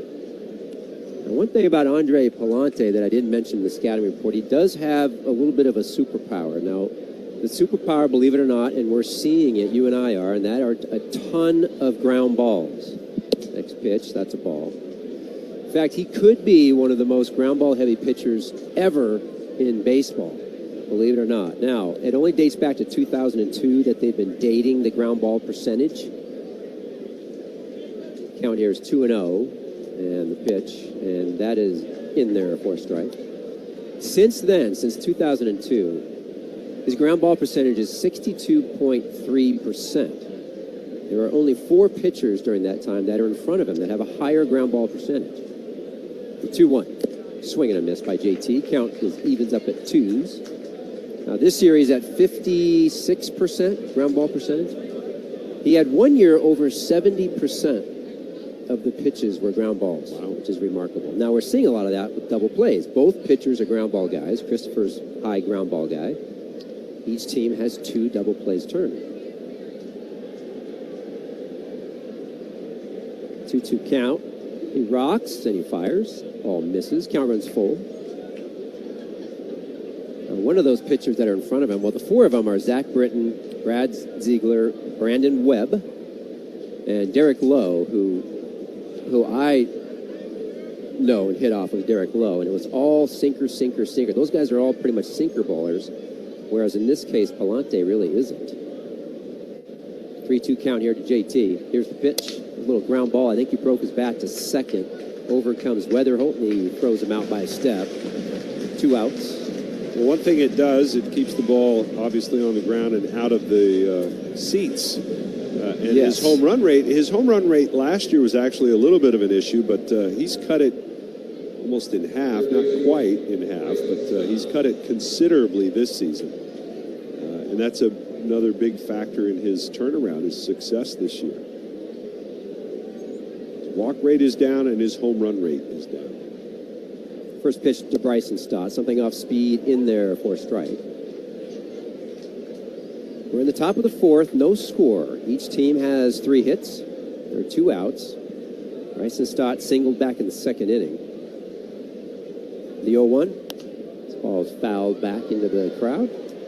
Count runs 0-2. Well, you play behind these 2 guys that are pitching today, and you're an infielder, you're going to get some action. And it's a lot of fun, typically. Palante, the pitch. This is badly away.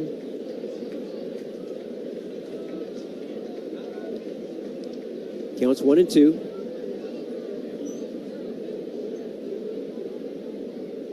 Trying to think of somebody that I played behind that was a heavy ground ball guy, but I couldn't think of any. Danny Jackson threw a real heavy ball back in the 90s, and he got a lot of ground balls.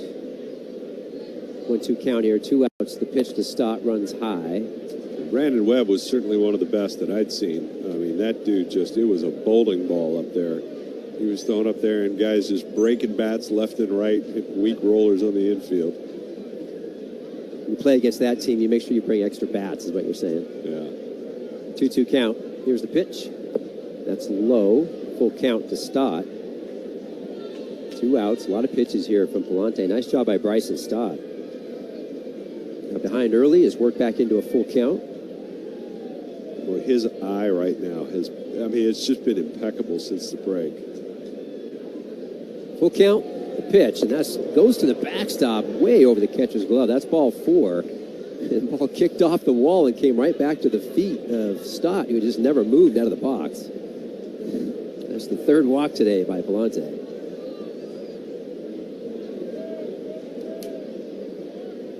Now Bryson Stott, now you've got some speed on first base. It'd be nice to get him going early. Yeah, see if you can't get him into scoring position. 2 outs. Brandon Marsh, he flew out back in the 2nd inning. Infield, a little bit pulled, and the pitch, that's outside for a ball. Brandon had a base hit yesterday, scored a couple of runs. Trying to get him back in the action a little bit. Swinging out of the strike zone a little bit too much. 1-0 count here, 2 outs. Stotts on first. He's not going. Pitch is way inside. Now he's in a hitter's count, 2-0. The outfield plays Brandon opposite way.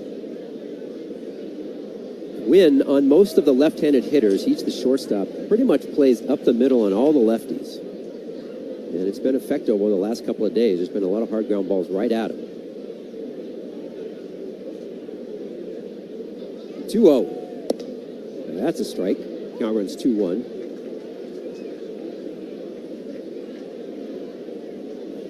I always like running 2-1, 1-2, and even in counts. 2-2, for example. See what Stott does here. Pretty good lead at first base. Galante said he picks over to first. Stott dives back, no problem. See Paco over there at first base with his stopwatch out. Every time there's a pick or anything to the plate, he's timing it all. 2-1 count, 2 outs to Marsh.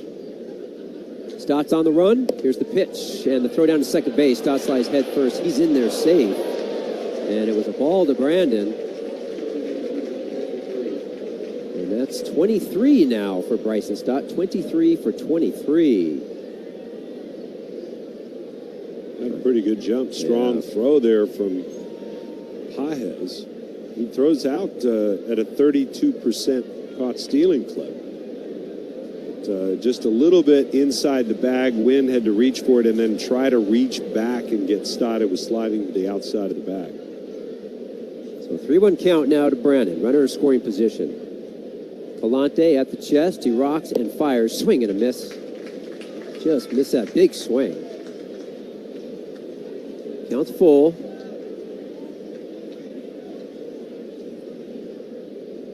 No score. Top of the fourth. Full count, 2 outs. Stott's on second base. Galante's pitch.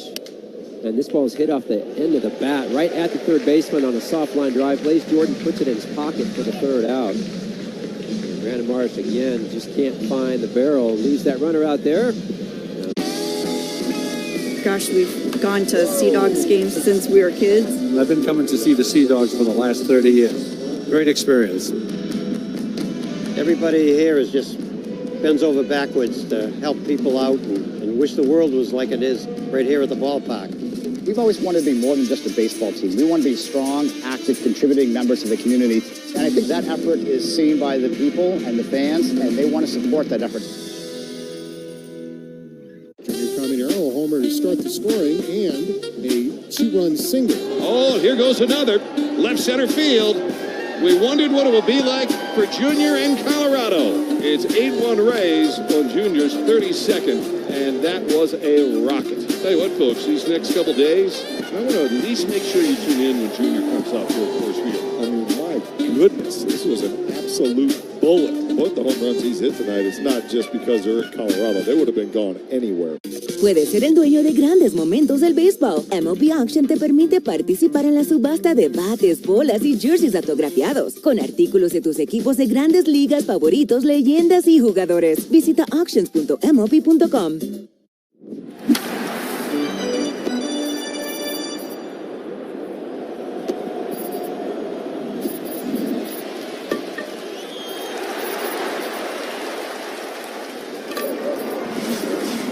Save hundreds by switching to Progressive. Get a quote at Progressive.com. Progressive Casualty Insurance Company, affiliates, and other insurers. Not available in all states or situations.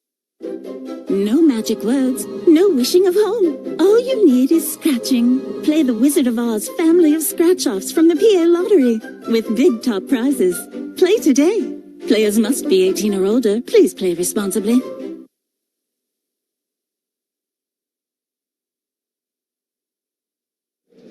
Bottom of the fourth inning. It's the fourth inning brought to you by Toyota. Check out Toyota.com and visit your local tri-state Toyota dealer today. Toyota, let's go. Phillies will score here in St. Louis. Christopher Sanchez back out there.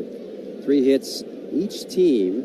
And the first pitch by Christopher to Ivan Herrera is ball outside. Herrera struck out back in the first inning.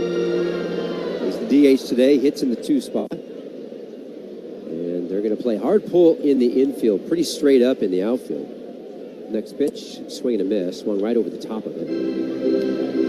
Herrera big guy from the right side. He gets in, but he spreads way out, and he gets into this deep crouch with an open stance and sits on that back leg. And the hands he holds down just above the belt. That's how low the hands are. 1-1 pitch. And that is a strike. That is right there. He takes it.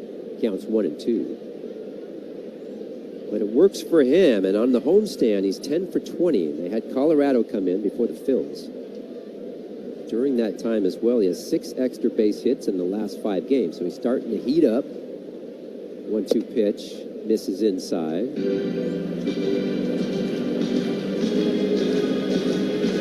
Jordan Walker, right fielder, stands on deck. Guerrero's going to take his time out.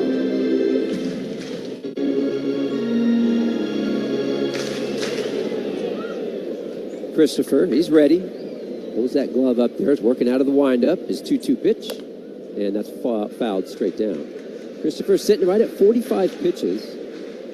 Fairly economical. There's no secret that the starting pitchers, especially Sanchez, he loves to go deep in games, and they really need him to. The bullpen, although there are a few more arms available, there still could use a starter to go deep.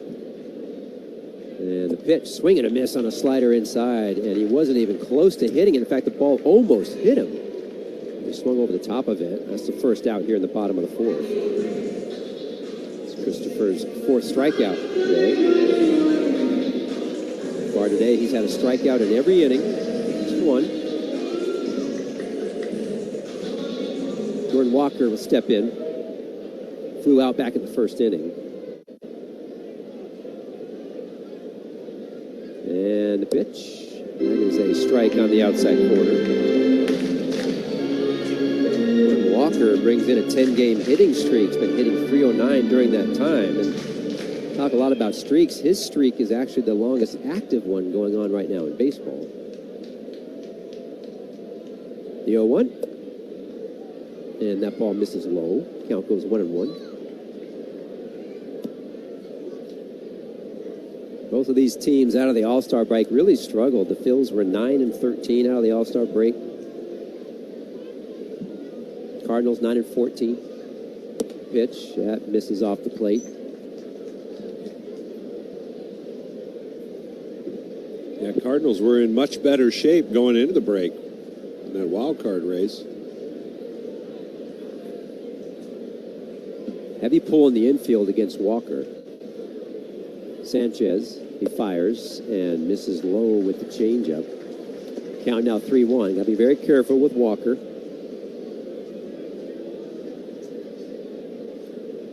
Of course, All-Star this year, Home Run Derby winner. First Cardinal ever to win the Home Run Derby. Well, here's the 3-1. And he swings on a ball outside and fouls it into the crowd.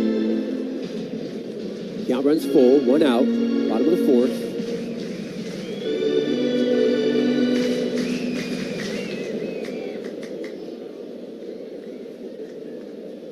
And Walker's going to take his time out.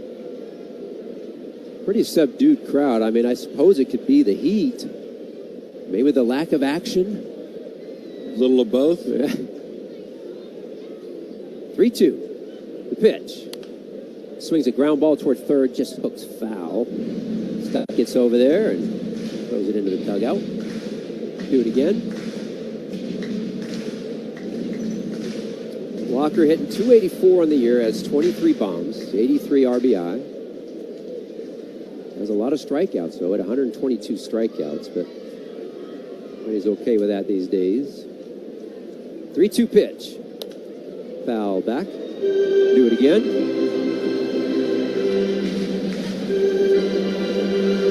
Christopher, slow walk to the top of that hill, takes a big, deep breath.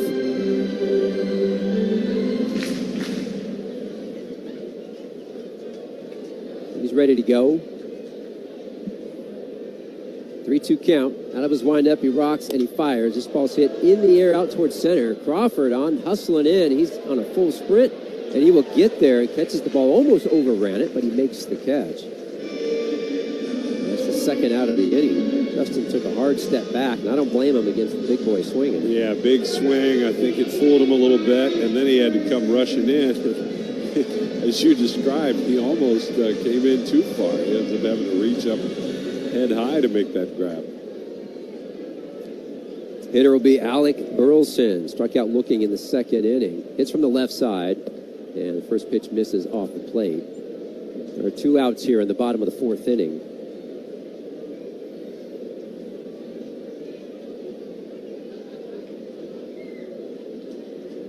Burleson's got some pop, 19 home runs on the year. Sanchez, and he delivers. That's a ball just off. I think JT wanted it, but he's not going to challenge. It's interesting. JT is one of those guys, and we talked about it yesterday. He's the second most innings caught, but he's 32nd in the most challenges. He doesn't challenge a lot. He's really good at it. Just doesn't do it very often. 2-0 pitch. This ball's hits not hard, but towards center. Can Crawford get there? He can't. It drops just in front of him on the bounce. That's a base hit.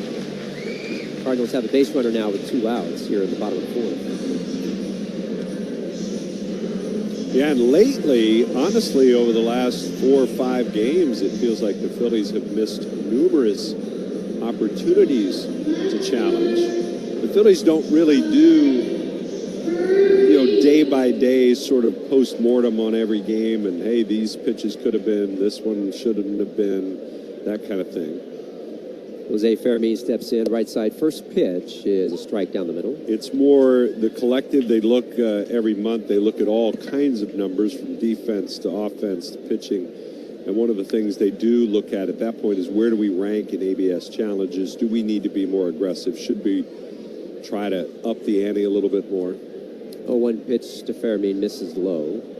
Well, they're last in all of baseball in ABS challenges. Yeah. So they're very conservative, I guess you would say. And I think a lot of that comes from the catcher because most clubs are getting most of their challenges initiated by the catching team, by the guy behind the plate, which stands to reason. 1-1. That's a ground ball towards short. Stott cuts it off and flips it to second base to Arise to get the out. Nice play by Bryson Stott.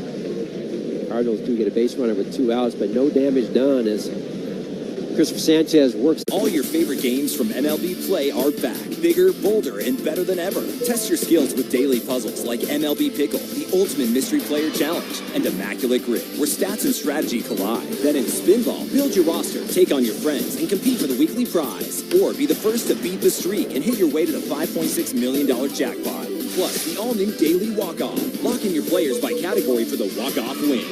The game's official home for games is MLB Play. Only on the MLB app and MLB.com. Fly ball in foul territory. Mike Felder was there, but could not hold on to the ball. Like he had it. There's the ball there. And then that ball comes out of somebody's glove in the stands. See, he thought the ball at his feet was the ball in play. Was the ball in play. He did. And he slapped his own glove thinking he had missed the catch when in essence he had it. That is weird. That is a very weird play, and I don't ever want to see it again. Hey, it's Alertus Gurriel Dawn. That's a nice touch. Pena power. The perils of wearing earrings when you've got netting on the field. That young fan, not a Newtbar fan. What a present for Mom. Oh, my goodness. Look at this guy. Uso, yeah, Jay Uso, yeah. And then just shot putting it. There's nobody on base. There's a little debate for Domo and Kim watching the replay together. That's beautiful, isn't it?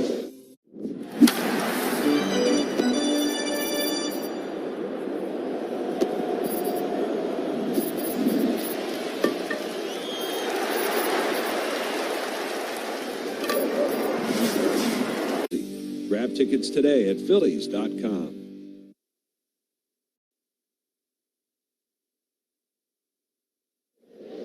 No score here as we roll into the top of the 5th inning on this steamy night here in St. Louis. Alec Boehm's going to lead off against Andre Palante. The first pitch that he sees, he swings, fouls it straight back to the screen. Alec today had a base hit back in the 2nd inning. Comes to the game hitting .227, has 13 home runs. Hitting 8th today. 0-1 count, and the pitch, and that's in there for a ball. It looks like Well, I thought we might get another challenge, but we did not. Counts 1-1. Infield is going to play Alec to pull. Outfield is really a little bit the other way, kind of pinching the gaps against Alec. Pitch. Foul straight back again. Bohm, who's always hit well here in St. Louis. He came into the night with a 298 batting average here lifetime in this ballpark. And a slugging percentage just under 500. Earned him a spot number 8 in the lineup. Yeah. 1-2 count here. Pitch up and in. Backs him up a little bit. Count runs 2-2.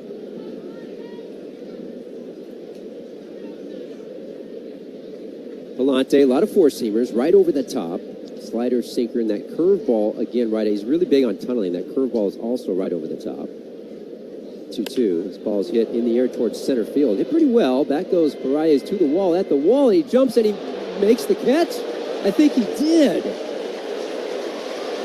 Wow, he went all the way back to the right center wall and leaped about halfway up on the warning track, and I couldn't tell if it went out or if he caught it. It's really hard to see, but he did get it. Terrific play by center fielder.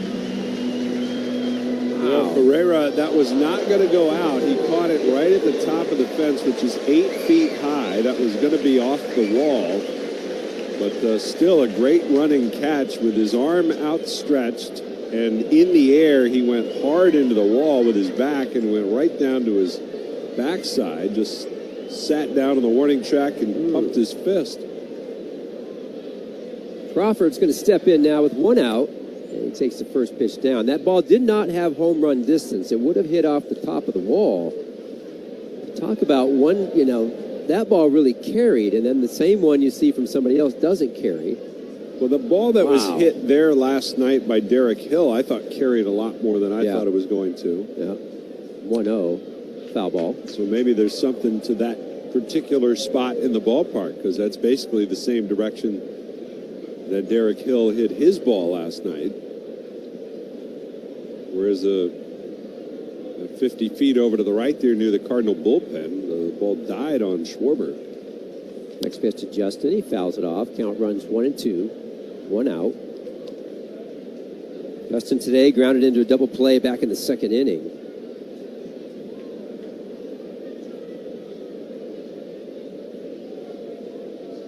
Two count here, 1 out. And the pitch. This ball's hit hard the other way. It stays in the air, though. It looks like that, it has a beat on it. Fights the lights and makes the catch. 2 outs. In the top of the 5th inning here, and Bohm and Crawford both with really sharply hit balls. That was hit at 99.6. Bohm hit his at 102.7.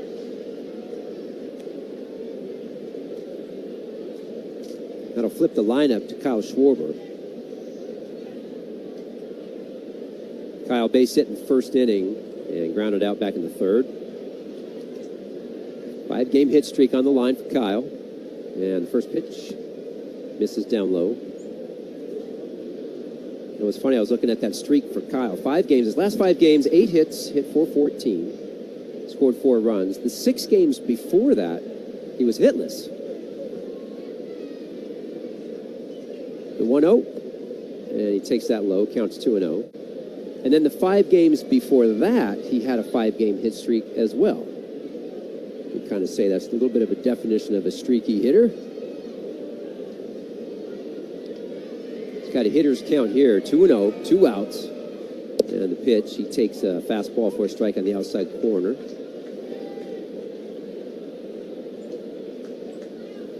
We're going to play Kyle just straight up, but fairly deep in the outfield and pull on the infield.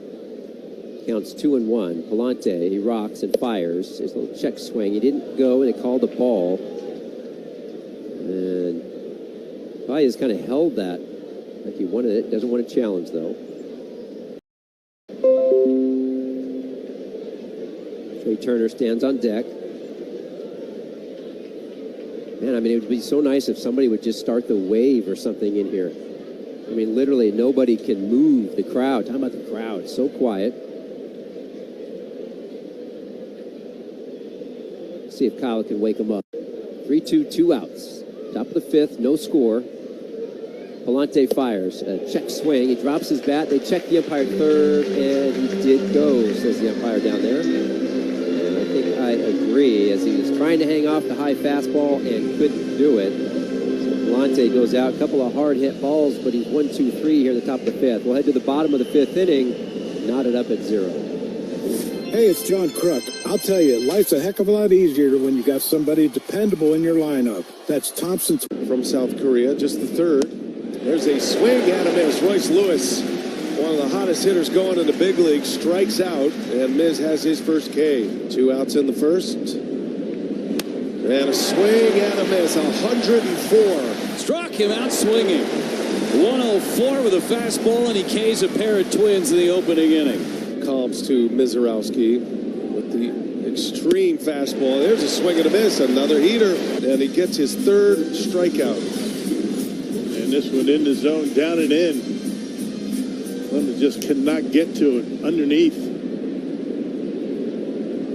17 consecutive fastballs he's thrown. The 0-2 pitch. And he got it looking. A fastball at 103 on the inside edge. Strikeout number 8 on the afternoon for Miz. He sits the Twins down in order in the top of the fourth. We go to the bottom of 4. It's 1-0 Milwaukee on the Brewers Radio Network.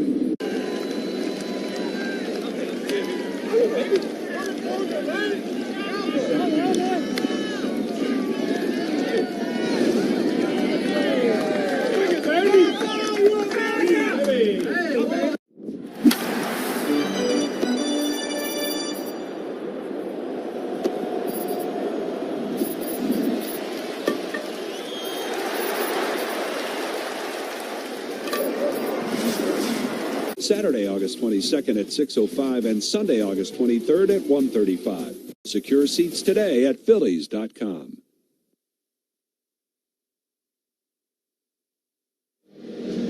Well, at the bottom of the fifth inning, it'll be the shortstop Mason Wynn, who singled back in the second inning. Really, it was the second inning when the Cardinals threatened, but Sanchez was able to get a big double play, get out of that inning. And the first pitch, he takes that for a strike on the outer half.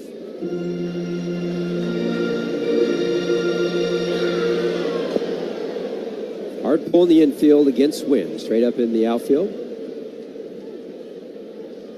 Sanchez, and his pitch, swing and a miss, right over a changeup.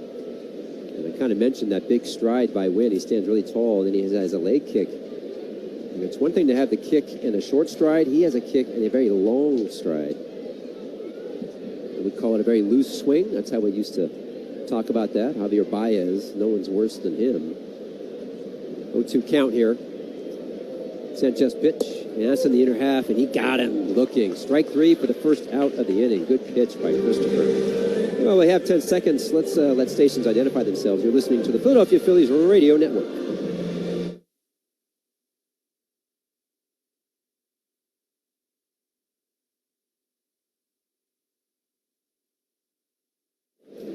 In the bottom of the fifth inning, there's no score here in St. Louis. 1 out. The hitter now is Blaze Jordan on the right side. He swings and misses at the first pitch. Grounded into one of the 4 double plays between the two teams back in the second inning. Right-handed hitter. Pitch. Little ground ball at Stott. He's going to come charging in. The ball is fair. He throws it on the run and on the money. Nice play by Stott. Again, they get rid of the ball quickly to get Blaze Jordan by a full step. Terrific play. Yeah, and again, another good long stretch by Bowman on a bang-bang play. A long stretch from your first baseman can make a big difference. Yeah, and he had to kind of come in and see that ball. It took a hop, and it did just stay fair. I thought it might just get foul, but it didn't. Stuck with it. Nice play. 2 outs. Perea, the hitter now, center fielder, made that great catch last inning in center field. Sanchez first pitch, he swings and misses, strike 1. 220 hitter with 4 home runs.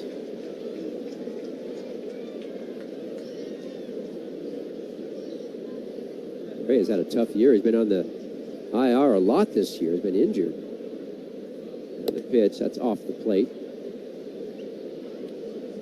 been on there at least 3 times already. Left ankle sprain, right pectoral strain, and a concussion. How you doing? He's probably glad to be out there now. Yeah. 1-1, swing and a miss on a ball away. Counts 1-2. Christopher starting to find a little bit of a groove. No score, bottom of the 5th. Sanchez. And the delivery. And that is a ball just missed inside. Count runs 2-2, 2 outs. 73 pitches for Christopher.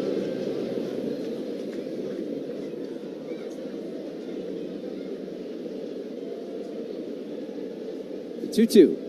Swing and a miss. Swung right over the top of that pitch. Good slider down and in at 87 miles an hour. Christopher now 6 strikeouts. That's the first inning for him. That had 2 strikeouts in 1 inning. He's cruising now. You like the MLB app?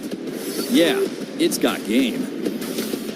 This game, these games, all the games, pre-game, post-game, and everything in between. This is baseball your way, with real-time stats, scores, breaking news, and custom content that hits every time.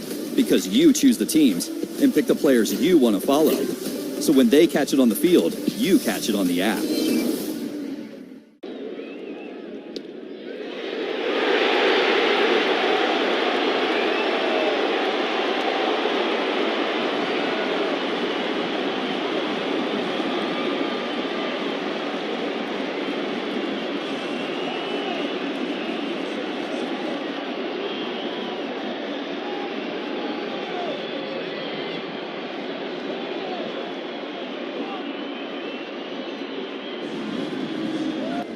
Puedes ser el dueño de grandes momentos del béisbol. MLB Auction te permite participar en la subasta de bates, bolas y jerseys autografiados, con artículos de tus equipos de grandes ligas favoritos, leyendas y jugadores. Visita auctions.mlb.com. Saying yes to more patients. This is a level of care that opens doors and changes lives. It is what patients seeking the most advanced lung care in the country have come to expect. More expertise, more possibilities, more answers. Expect more. Expect Temple Health. Catch the Phils when they take on the Marlins Monday, August 17th and Tuesday, August 18th, both at 6:40, and Wednesday, August 19th at 6:05. Way back there. Gone. Snag tickets now at Phillies.com.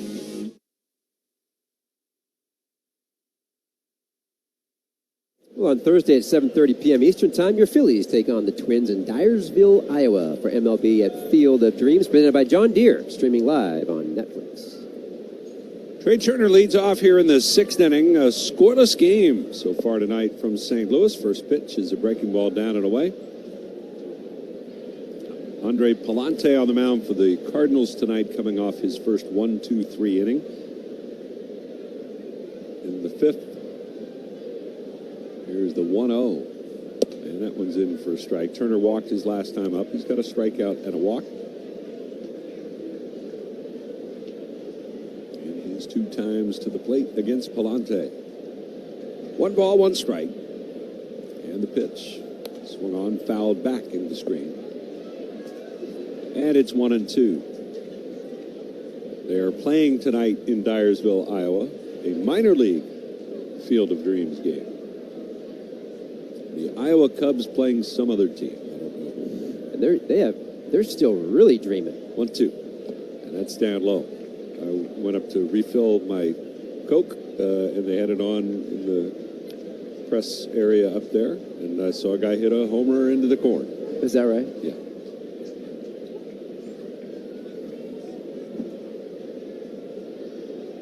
Two balls, 2 strikes in the pitch.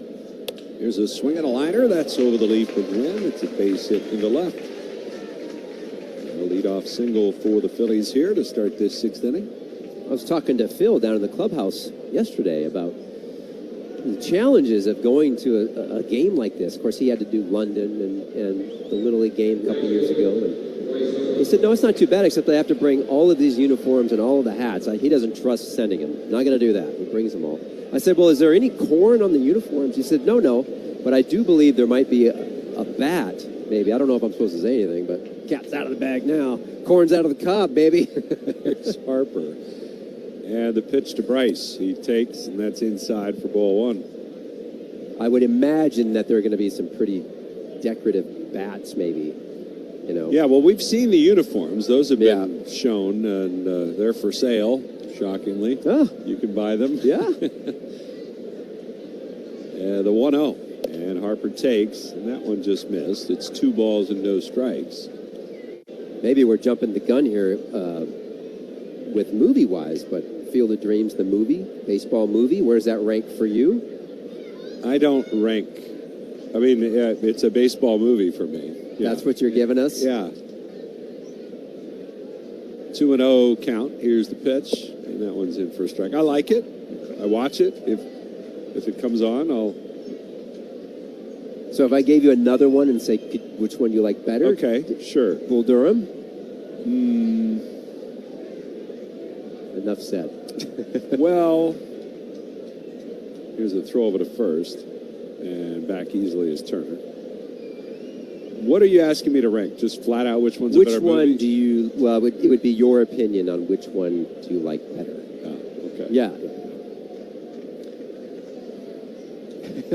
I'm sorry, I didn't know this was going to be this difficult. 2 balls and a strike.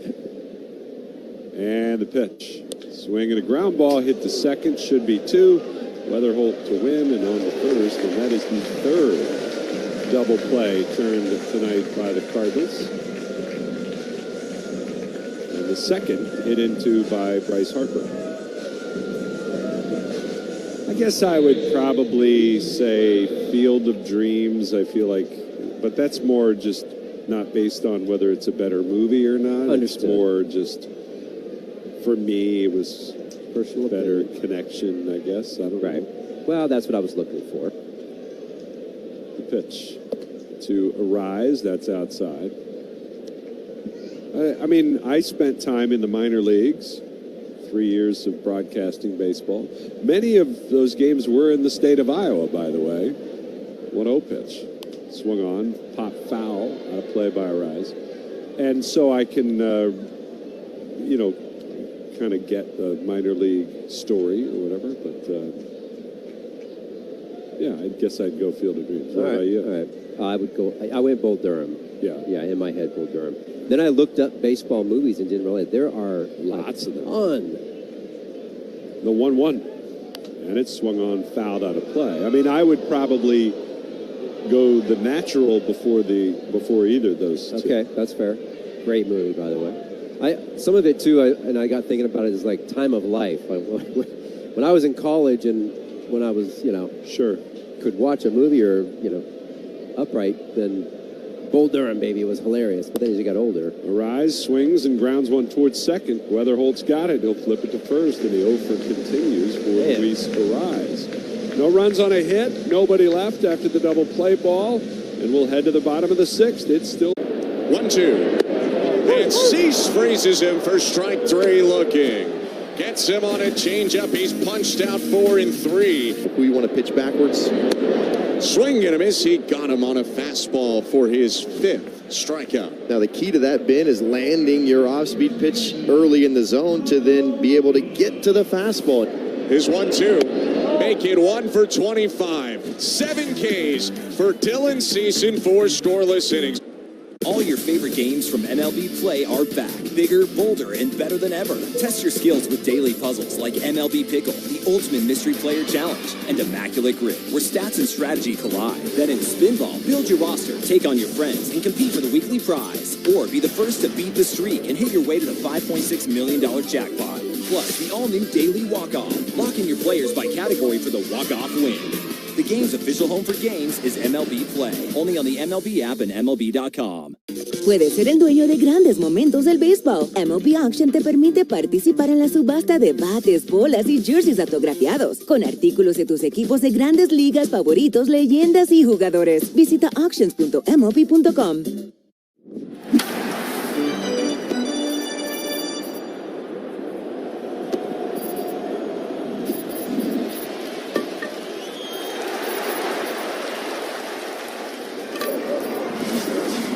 At pgworks.com. While everyone is listening to the ball game on the Phillies radio network, the Engineers Labor Employer Cooperative, ELEC, is hard at work rebuilding our infrastructure. Whether it's transportation, water, or energy projects, ELEC and the operating engineers 825 are ready to get to work building our future.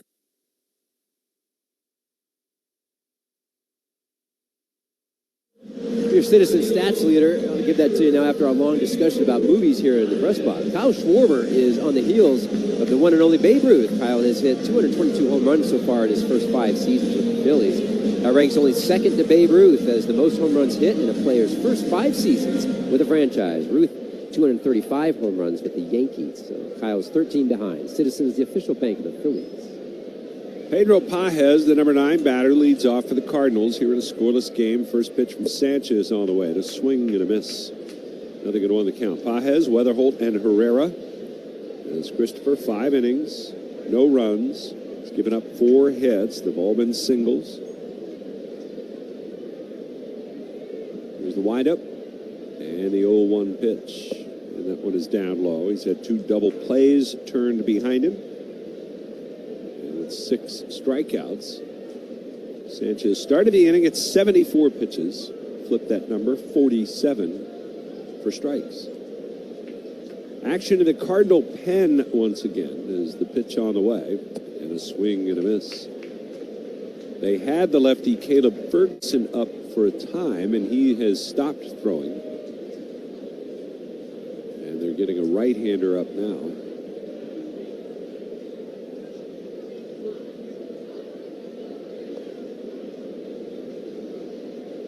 Crawford just a step or 2 to the right of dead center. Infield, pretty much straight up as you would expect against Pajes. The pitch, swing and a miss. He got him.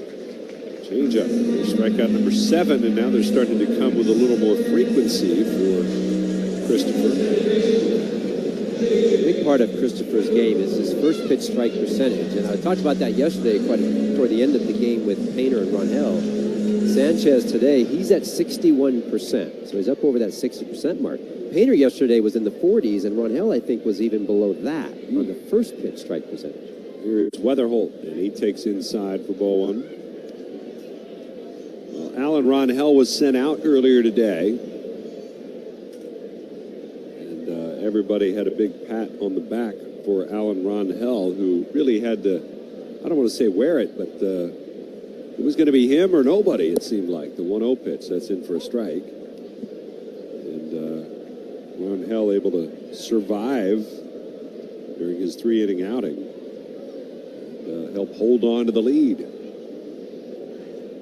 1 ball, 1 strike. The pitch to Weatherholt, and it's down low. Alex McFarland is back in the big leagues.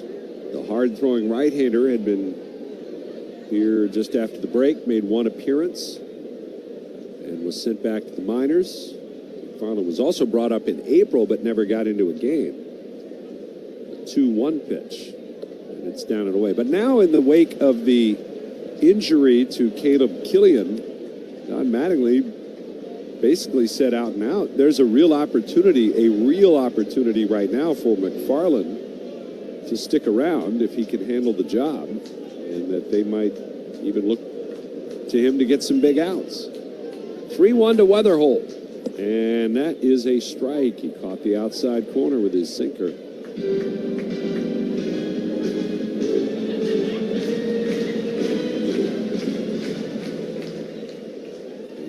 He's also fresh. He has. Isn't that a song? Yeah, he's available. Yes. 3-2 pitch on the way, and a swing and a comebacker speared on a hop by Sanchez. Nice play on the mound by Christopher, And he'll flip it over to first. Weatherholt retired for the second out. Hey, Chick-fil-A, a nugget of the game. Jim Bunning, this was back August 11th, 1970. Jim Bunning notches his 100th National League victory in his second stint with the Phillies following a 6-5 win over the Astros. Bunning becomes the first pitcher since Cy Young to win 100 games in each league. Here's Ivan Herrera. There's the DH 0 for 2 with a pair of strikeouts in this one today against Sanchez. Here's the lefty's offering, and that's a little bit high for ball one. No score, bottom of the 6th inning. Each team with 8 hits, or with 4 hits, pardon me, for 8 total. And the Phillies have had 3 walks that they've drawn, the 1-0, and that's up high. But double play balls abound today. 2 turned by the Phillies, 3 turned by St. Louis. George Soriano, right-hander, is up and loosening for the Cardinals. The 2-0. And Herrera fouls it off. Herrera, good pop, 13 homers. He hit 19 a year ago. He had really struggled in the first half, but he's come on of late. Over his last 5 games here, he was 11 for 24. Here's the windup, and the 2-1. Swung on, fouled back. He's a very emotional hitter. Every time he misses a ball that he thinks he should have got, like that was a good example. He fouled it straight back to the screen. And he just is so disgusted with himself. He steps out of the box and is talking to himself.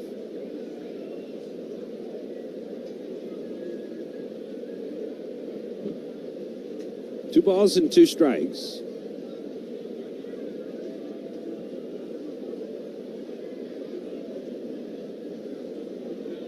Left-hander ready. And here's the pitch. Swinging a ground ball, weakly hit left side. Charging Stott. Scoops, throws on the run to first. Bohm digs it out, but safe the call at first base. Says Dan Iasonia. Don Mattingly holding a hand up, and they'll check on video and see whether or not they want to challenge, and they do. And there's something else you get from Bryson Stott. Calling the field is safe at first base. Philadelphia's challenge. At third base over Alec Bohm. He's just flat out quicker. Athletically speaking, he can get to those balls a lot quicker. And it also might allow him to play a little bit deeper at times, knowing that he can still come in and make that play. A really nice pick there by Bohm as well. Now, Bryson, when he's on the run like this, instead of kind of throwing out of the shirt pocket, you're getting a look at it here. It's going to be close. He throws with a little bit of sidearm to him. So as a first baseman, you have to know the ball's going to tail. I don't know. I just don't think there's enough there to overturn. Phillies think so. They're just after review, overturned, out. Philly retained. Stalker, out. No. There's a 1-2-3. 6th inning. We'll go to the 7th. No score. Okay, all signed up. Easy. It was a defensive play so iconic that we simply call it the catch. This is the glove Willie Mays had when he made that catch. This is great. Oakland pitcher Dave Stewart was named the World Series MVP. It really comes from like the kings of Siam would give their courtiers white elephants, which were sacred animals. They need to know this story. That's amazing. Nobody could steal a base like Ricky. I'm the greatest of all time. Thank you. So imagine making steals in these stuff. So these are Thai cubs. And these are Thai cubs. So what I want to know is, were they ever swabbed for the DNA of opposing pitchers? Roberts is no stranger to stolen bases himself. That's what makes him special, is that everybody knew he was going to steal. Roberts is going. Safe. You know what they say, one great play deserves another. Go to baseballhall.org to plan your visit to the National Baseball Hall of Fame and Museum in Cooperstown, New York, and catch every episode of Hall of Fame Connections on MLB.tv.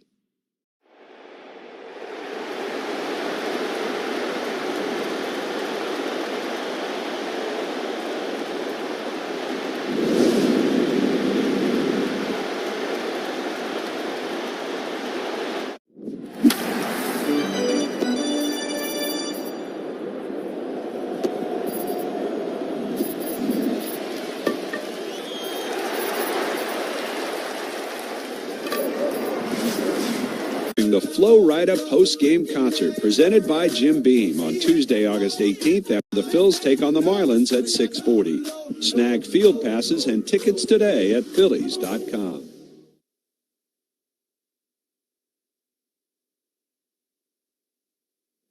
Your Independence Blue Cross player spotlight tonight's on Yohan Duran, closer for the Phils. 39 of his 44 games have been scoreless. He has a .66 ERA in his 42 games, excluding the 2 blown saves. Of course, he's been excellent out of the back of that bullpen. Independence Blue Cross. Learn more at IBX.com. Well, we're going to the 7th inning, and the Cardinals are going to their bullpen as right-hander George Soriano takes over. He's going to face JT Realmuto to lead things off. After 6 innings from Andre Palante, he's had trouble getting runs scored for him here in St. Louis. The pitch is a called strike, and that trend continued tonight as he goes 6 innings, but his club doesn't score either, and so a no decision for Palante tonight. 0-1 the count on JT Realmuto. The pitch swung on a miss. Soriano's 54th appearance of the year. He's 5-3 with a 3.66 earned run average.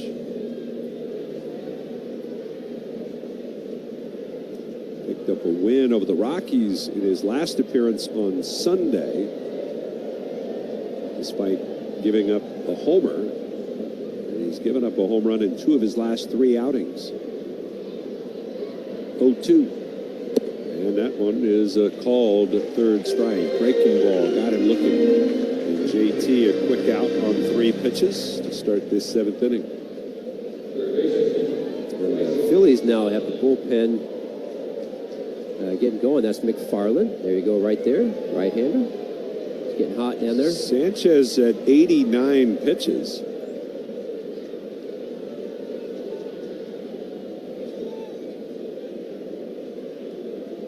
Soriano kicks and delivers, and the pitch to Stott. That is in for a strike. I just wonder with the heat. They just feel he's gassed? Or he is gassed, or he's gassed. He might be just saying, look, I'm gassed. It's possible for sure. It's just so suppressing. 0-1. And a swing and a miss. Fooled on that changeup from Soriano. He'll throw that changeup more than any other pitch, 30% of the time. And the lefties, he throws it nearly 44% of the time. Stott down to the count, 0-2. Soriano is ready. Here's the pitch. And that missed outside. 1 ball, 2 strikes.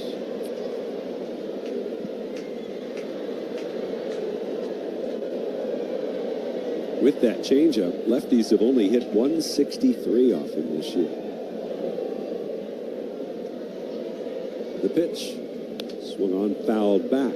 For a manager to have a righty throwing pitcher that can get lefties out, it's a valuable thing. Is that right? 1 ball, 2 strikes. They're starting the wave. They've answered your prayer. Soriano's pitch, and that's outside. It's 2-2 now. Finally. It's difficult, though, being this hot. They're all stuck to their seat. Can you hear it? It's like...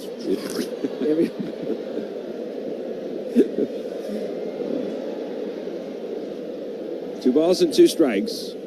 And the pitch.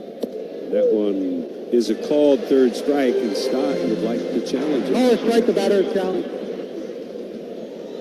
It'll be close. It was at the top corner of the zone, and it did just barely. This is the strike. Philadelphia has 1 count remaining. Now Soriano another strikeout.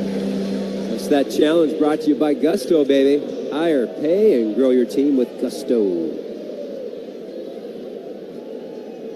There's Brandon Marsh. I don't know if I've seen Bryson challenge this year, to be honest with you. Doesn't happen often, I would guess. Kind of with you. Here's the pitch to Marsh, and he takes a strike. Braves have won tonight 4-0. They bounced back after their loss to the Mets last night. Braves were 7.5 up on the Phillies in the East, heading into play today. 0-1 to Marsh, the pitch. Swung on, pulled on the ground, past the dive of Weatherhold. He got some leather on it, but it is a single for Brandon Marsh. He's 1 for 3 tonight. They'll put a man aboard for Alec Bohm coming up here. Marlins over the Pirates, 2-0. That's the final. Arizona just getting it away. The Phillies and the Diamondbacks tied for the second and third wild card spots in the National League. They're hosting Colorado tonight. No score in the first.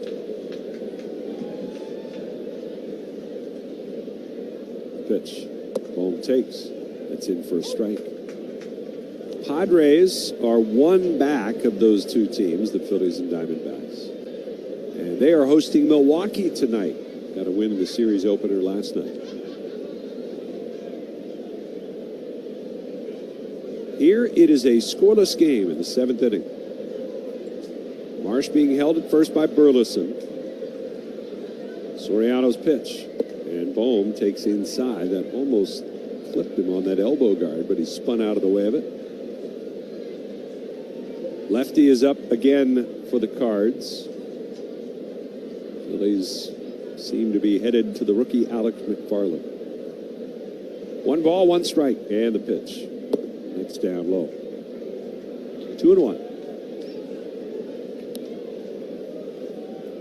Well, you think it's hot today. The Phillies and Cardinals will at least get to play under the lights after the sun goes down, but that's not the case tomorrow. Runner is going. The 2-1 pitch is fouled back and out of play. Marsh had a pretty good jump there. Sure did.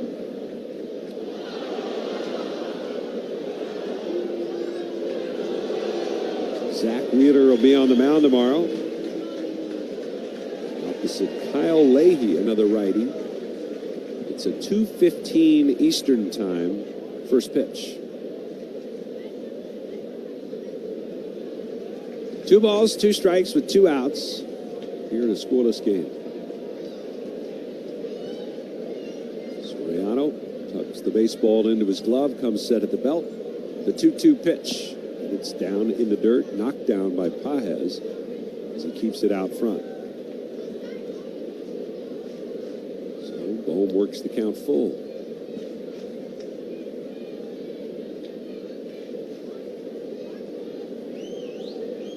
Should he get aboard, Crawford waits next. We'll see whether or not that would prompt a move to Caleb Ferguson. Marsh will be off with the pitch. There he goes. Here it comes, and it's fouled away. Teams, of course, know the Phillies are likely to go to one of their right-handed pinch hitters in place of Crawford in that event, especially if he comes up with a couple of runners on. So they might just stay with Soriano. He's so good against lefties. 3-2 on the way. And that is a ball, as that just missed from Soriano. And Alec Bohm draws a walk, and there are 2 aboard for Crawford. We'll see if Ollie Marmol wants to make the move or not. Again, he's got good numbers against lefties.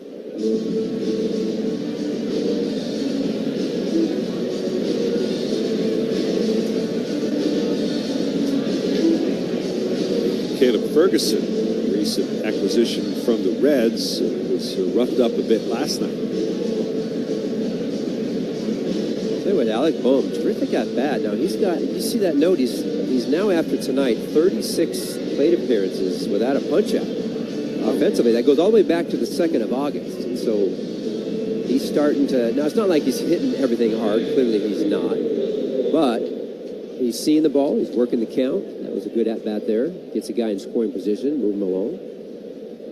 Soriano stays on the hill. Crawford climbs in the batter's box. Here's the pitch. And he takes outside, ball 1.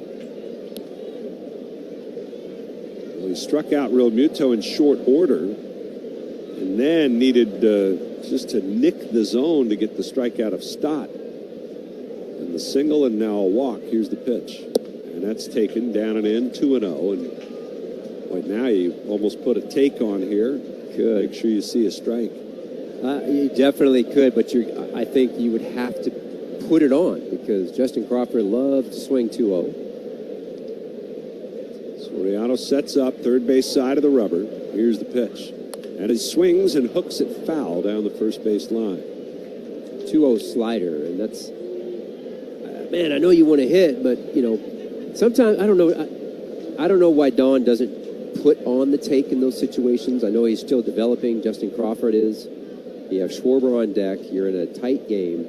You certainly don't want to swing at a slider. You're going to have to box it up if you're going to do that. It's just not a great 2-0 approach. 2 balls and 1 strike with 2 on and 2 out. The pitch to Crawford. He takes low, and it's 3-1. Now box it up. 3-1. Box it up. What are you looking for? As a hitter, always important to remember the pressure right here is on the pitcher. He knows who's on deck, too. 3 balls and a strike. And the pitch to Crawford. He swings and drives it hard to right field, but right at Jordan Walker. Oh, he hit it on the nose. But nothing to show for it. Good swing, but not the result he wanted. Phillies strand 2 more runners, 1 hit in the inning. During the offseason of 1888 to 1889, Spalding took a group of big leaguers on the first worldwide barnstorming tour. This is Spalding. Yes. Because you look at the Spalding, you're like, wait a second, and now this is the backstory. Okay, this Correct. is great. Stops included New Zealand, Italy, France, and even Egypt, where they played in front of the pyramids. Spalding's contributions to baseball history don't end there. Do you know the story of Doubleday and the invention of baseball? Please tell us. Enlighten us. When a 71-year-old Cooperstown native came forward, baseball officially had a birthplace in Cooperstown. If I'm in the presence of this baseball, does it like give you powers to become a better baseball player? I've been here 5 years and playing baseball through all of it. I don't think I've gotten better. And whether it's the World Series or the wonders of the ancient world, there's no debating that baseball connects us all. Go to baseballhall.org to plan your visit to the National Baseball Hall of Fame and Museum in Cooperstown, New York, and catch every episode of Hall of Fame Connections on MLB.tv. Puedes ser el dueño de grandes momentos del béisbol. MLB Auction te permite participar en la subasta de bates, bolas y jerseys autografiados, con artículos de tus equipos de grandes ligas favoritos, leyendas y jugadores. Visita auctions.mlb.com.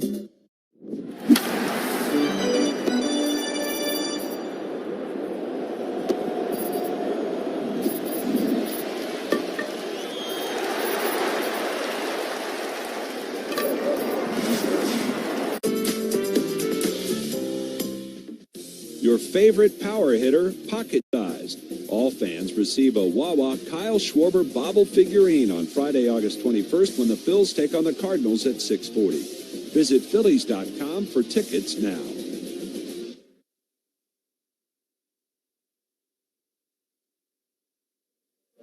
Bottom of the 7th inning, your PGW game summary. It looks like this. Both pitchers went 6 innings, both gave up 4 hits, and both did not give up a run. It is the bottom of the 7th inning. There is no score. Each team has turned some terrific double plays.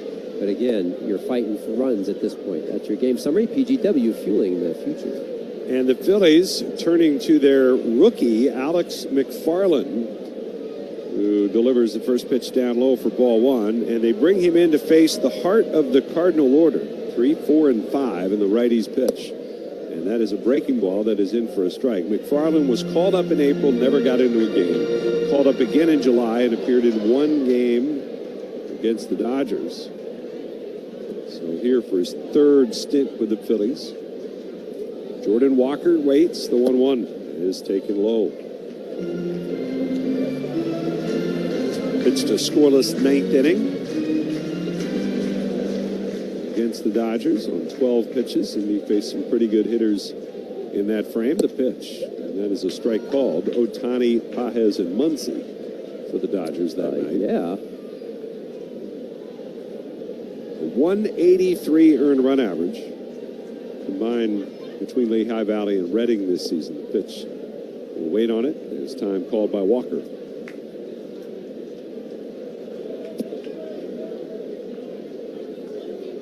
The stretch. McFarland ready. Here's the pitch. And that one is down low. Breaking ball. 39 1/3 minor league innings. 24 hits allowed and 55 strikeouts. The pitch. And That's down low. It's ball 4, a leadoff walk. He also had 20 walks. And there's 39 and a third in the minors. Generally, that's not a number that plays very well once you go up the level to the major. We'll see. There's been a lot of noise about him. Everybody's like, get him up here, get him up here. But the scouts know that people know, and they've been working hard on trying to work on the walk rate. Here is Burleson, and the runner goes immediately. The pitch is outside the throw to second. No chance to get Jordan Walker. Stolen base. It's his 15th stolen base of the season. JT made it a little closer than we would have expected there with that throw. I mean, he's halfway to second before JT even gets the ball in his glove. So now Burleson against a right-handed pitcher. The pitch. And that is a breaking ball in for a strike. Christopher Sanchez, 89 pitches. And it will be interesting to see whether or not the Phillies, whether Christopher said he was gassed or the Phillies felt he was out of gas. The pitch. It's up and away. I mean, one more time through the heart of the order. Seems like it was within the realm of possibilities. The pitch, and that's down and in. 3-1 now. He throws hard. The fastball, the average fastball is 100 miles an hour for him.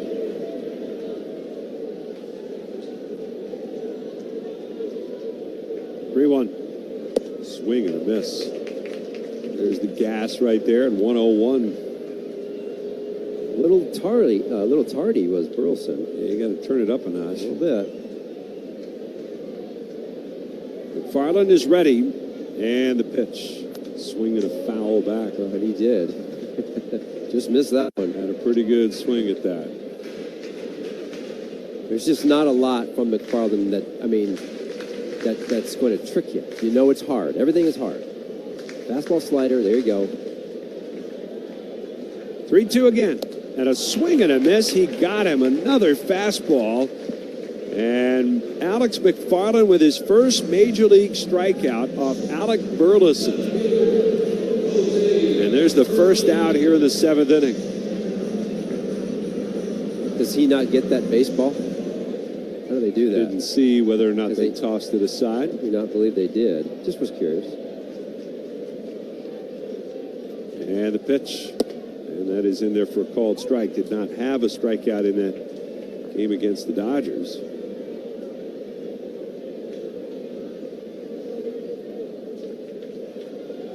He looks back at second. That's the go-ahead run in a scoreless game. Breaking ball. That's in for a strike. And man, did that buckle Jose Fermin.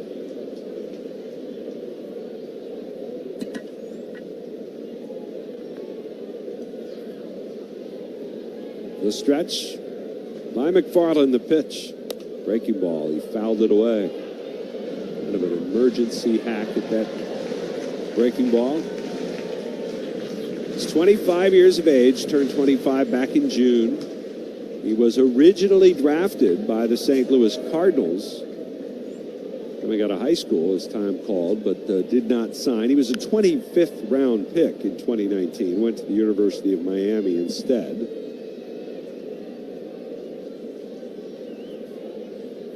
A look at second. Here's the pitch. Swung on, fouled back into the screen.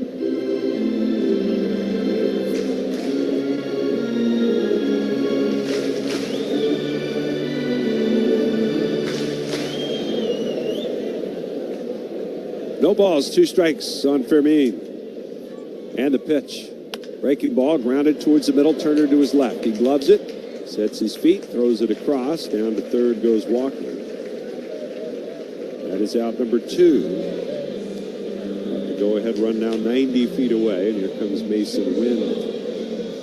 Don't miss the huddle at Citizens Bank Park on Sunday, August 23rd at 1:35 p.m. The Phillies take on the Cardinals and kids 14 and under. Score Pico Bryce Harper football jersey. Visit Phillies.com to purchase tickets today. Mason Wynn standing in the pitch. is a breaking ball, and it's a little bit high.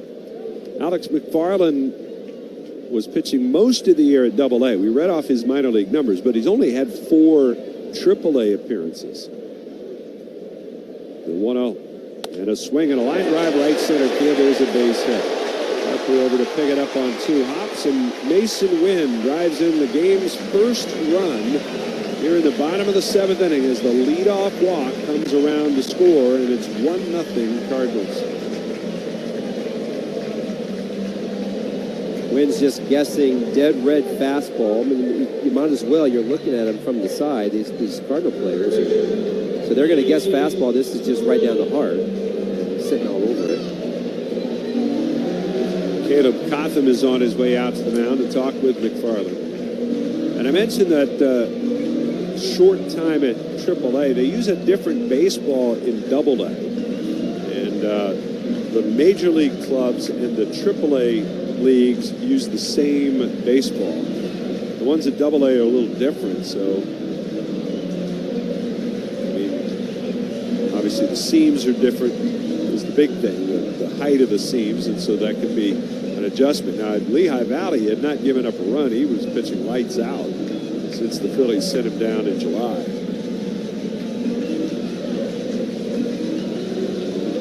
So wouldn't you know, that leadoff walk back to bite him. Yeah, and the stolen base, and that's been an issue even with Ronhell yesterday. They were just running like crazy on the pitcher. Wynn can run as well, and the first pitch is down and in, ball 1, and JT is going to challenge. No, you got one. Call this ball to bat, or the catcher's challenge. And that is right down the middle, it looks like. Nope, that was... Pitches a strike. Philadelphia has 1 challenge remaining. Flip the zone at the bottom.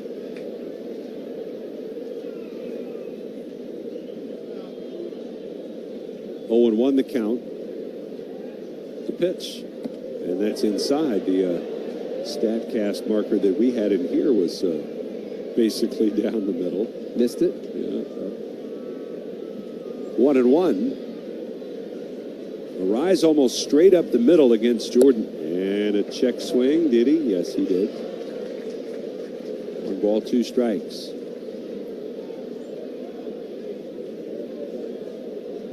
One nothing Cardinals lead, bottom of the 7th. The stretch and the pitch, and it's down low. It appears it will still be Caleb Ferguson, the left-hander, to pitch the 8th inning. The Phillies will be trailing by at least 1 run. 2 balls, 2 strikes. McFarland comes set. The pitch fouled away. He spoiled it.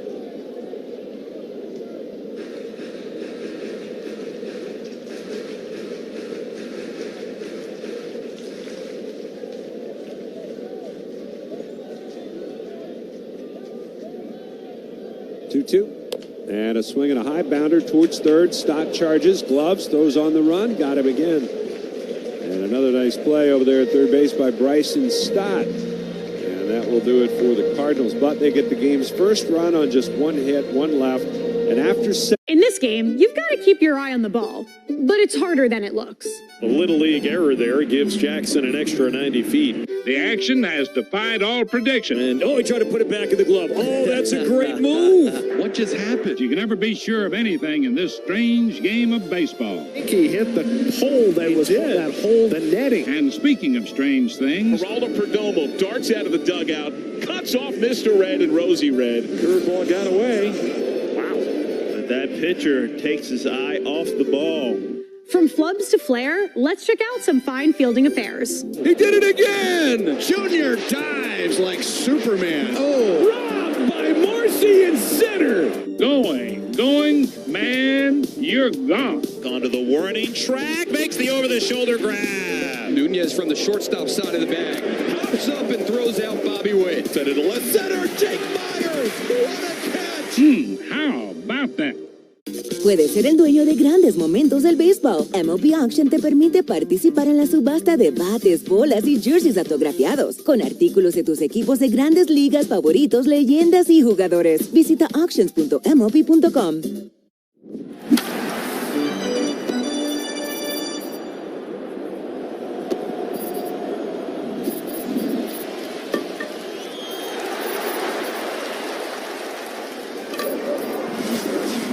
independently owned and operated. Don't miss the huddle at Citizens Bank Park on Sunday, August 23rd at 1:35 when the Phillies play the Cardinals. And kids 14 and under receive a Pico Bryce Harper football jersey. Grab tickets today at Phillies.com.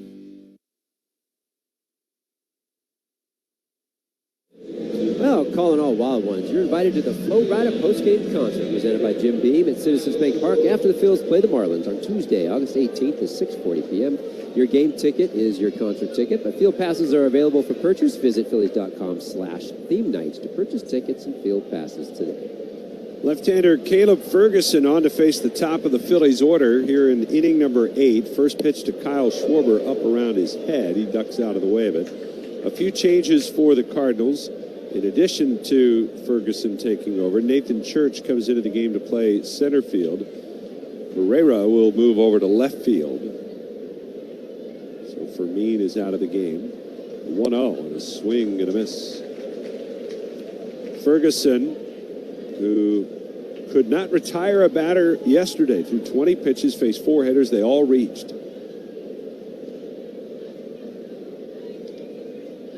Schwarber 1 for 3 tonight to extend his hitting streak. The pitch swung on, fouled back.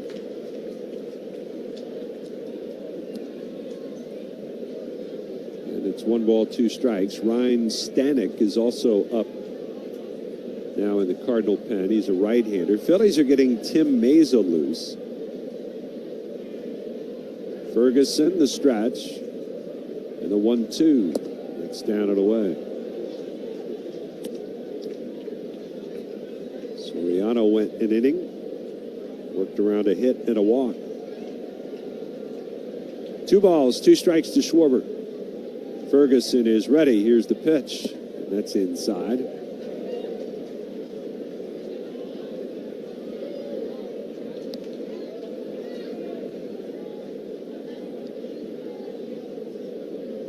So the count goes full.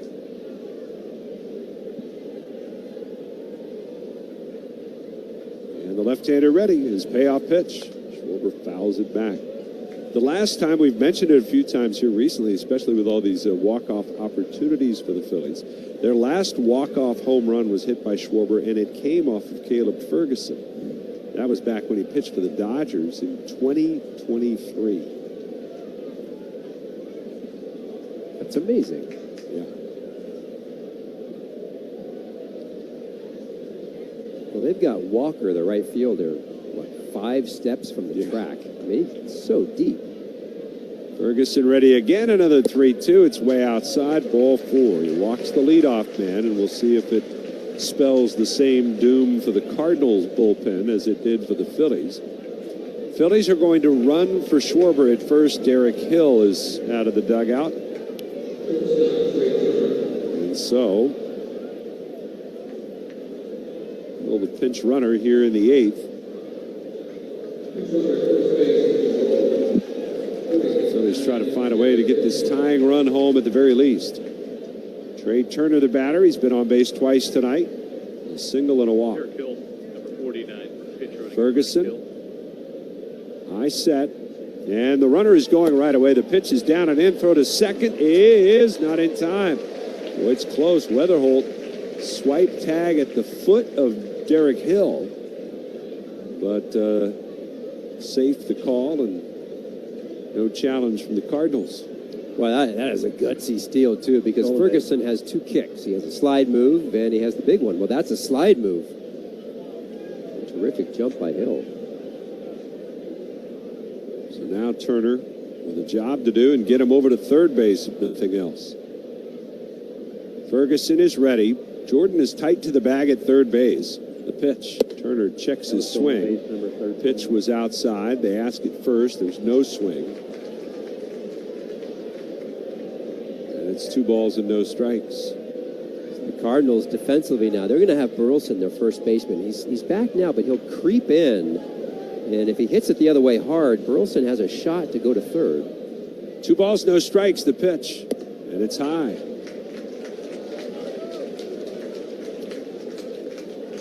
It's now 3-0 count on Turner. Ferguson, a 1-0 record, a 3.90 ERA. Tonight his 30th outing. The pitch, and that is a called strike.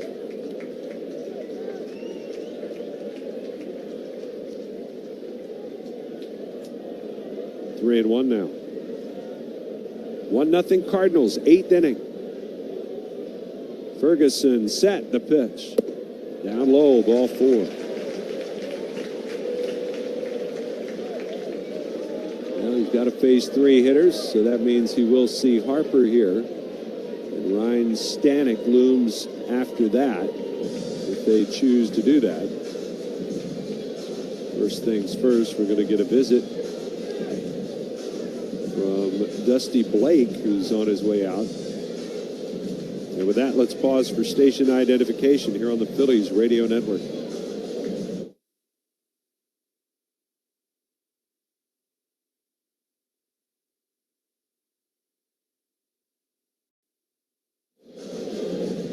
With Kevin Stocker, I'm Scott Fransky with you from Busch Stadium in St. Louis. Phillies are down 1-0. Bryce Harper is coming to the plate with 2 runners on. Caleb Ferguson now in order. The 6 hitters he's faced in this series: a walk to Stubbs, a double by Schwarber, a walk to Stott, a walk to Harper, all last night, a walk to Schwarber, and a walk to Turner. That's 5 out of 6 batters he's faced. So don't go after the first pitch. Ferguson ready. Checks second, and the pitch. He takes, and it's down low. A couple of good runners on as well for the Phillies. They have an open throw from the catcher. I can't imagine they'll do any sort of a double steal. Certainly can look for something in the dirt. Phillies 0 for 5 tonight with runners in scoring position. The pitch. Swing and a miss. Oh, he's late. Harper has hit into 2 double plays tonight after drawing a walk in the first. The outfield is way around the other way. Walker is so far off the right field line. 1-1 the pitch. Swing and a foul, and the count is now 1-2.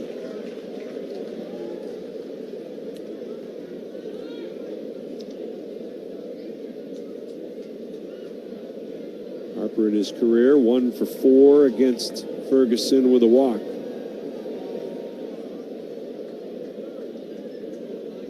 One ball, 2 strikes. The left-hander set, letter high.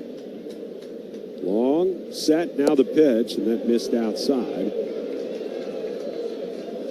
Pretty close. Ooh, tough take. 2 strikes on you. Tying run at second, go-ahead run at first, nobody out. Ferguson is ready. And his 2-2 runner at second goes, and the pitch is fouled out of play. Eric Hill had a jump. Harper fouled it away. It's tough. I mean, he did have a jump. You're going to distract Bryce a little bit, and that's fine trying to be aggressive. What kills you there is if Bryce hits a line drive, then that just kills the inning if it's a line drive that's caught. 2 balls, 2 strikes. Ferguson looks at second.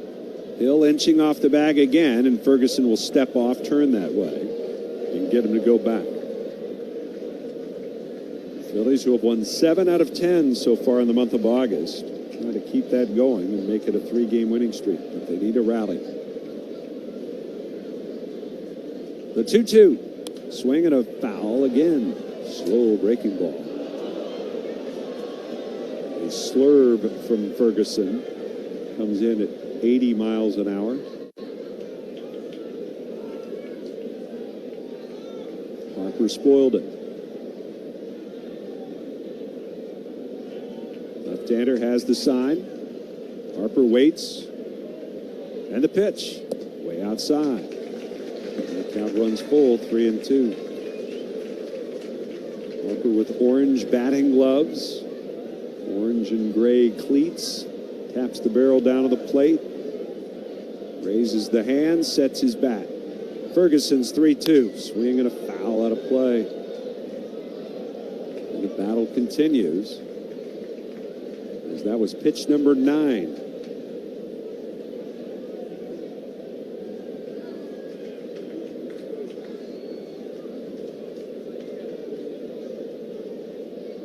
Three balls, 2 strikes on Bryce Harper. Ferguson's pitch, and it's low, ball 4. And a hard-earned walk in a 10-pitch at-bat for Harper. He walks for the 2nd time tonight. He has walked for the 14th time in the last 8 games. And that'll be it for Ferguson, who walks the bases loaded. And he still hasn't recorded an out in this series. We've got a pitching change as Ole Marmol has to go dig deeper into the bullpen. And this pitching change is brought to you by Pennington Grass Seed, official partner of the Phillies. A lot of baseball fans have some familiarity with the T206 American Tobacco card set. Of course, features the famous Hannes Wagner card. What we have here are 3 cards from the lesser-known T205 set, which really was a successor to T206. T206 came out in 1909. These 3 cards, as part of the T205 set, came out in 1911.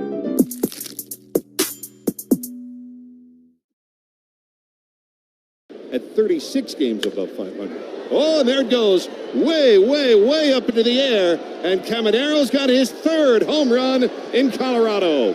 3-0 Rays on a daytime moonshot. Split. Floats. Junior belts. I don't think Sugano even looked back for a while. He knew on contact. I think everybody here knew it on contact. The people are welcoming, they're loving, they're caring. So if you're looking for a familial feel, definitely Asheville. It's Asheville. That's all you gotta say. Yeah. They're excited to be back and back on their feet, so it's been awesome to see the rebuild. Winning or losing, like everybody's there having a good time rooting us on, so I've always enjoyed that the whole year. You play here at the tourist park and you feel like you're back in the old days playing real baseball. Nestled right into the mountains there. That's right on a cliff.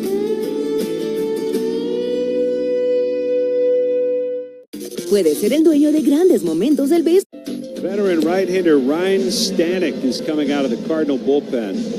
He's going to face Luis Arraez with the bases loaded. Arraez is 0 for 3 tonight, and now 0 for his last 14. His longest hitless drought of the season. And needs to find a way to break through and get at least 1 run home here for the Phillies, who are down 1-0. But nobody out here in the 8th. Base is full. And the infield coming in for the Cardinals. All 4 infielders even with the bags. Arraez waiting the pitch. He takes. It's up high. Luis Arraez, by the way, is 3 for 4 lifetime off of Ryan Stanek. Outfield plays him the other way. Stanek ready, the pitch. And a swing and a ground ball to first. Burleson's got it coming home. There's 1. Throw to first. 2. A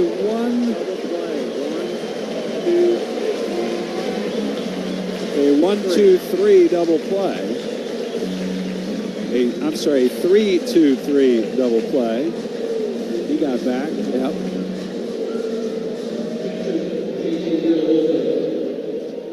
Unreal. 4th double play the Cardinals have turned tonight. And it's up to JT Realmuto here in the 8th. And the pitch swung on, popped up, foul, out of play.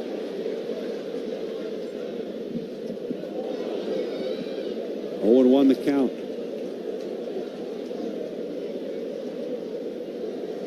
Phillies have had base runners in every inning except the 5th. And they have not scored. You've got Turner at 3rd, Harper at 2nd. Stanek checks on the runners, and the 0-1 pitch. Swing and a fly ball right center field, fairly deep, going back his church to the track. He's got room. He'll make the catch. Bases loaded with nobody out, and the Phillies do not score as Ryan Stanek plays the hero, gets the double play ball and the fly ball out and gets out of trouble. We'll go to the bottom of the 8th. It remains. Pete Crow Armstrong set to lead things off for the Cubs. That is hammered. Center field. That's back on its way out of here. We got an in-game MVP race. How about that for a response? First pitch of the ball game from Lauer, PCA, 420 feet. Game on. Your best player, our best player. For PCA, it is home run number 25. Closing in on that 30-30 club. He's wiped 28 bases. Dom Canzone will lead off for the Mariners.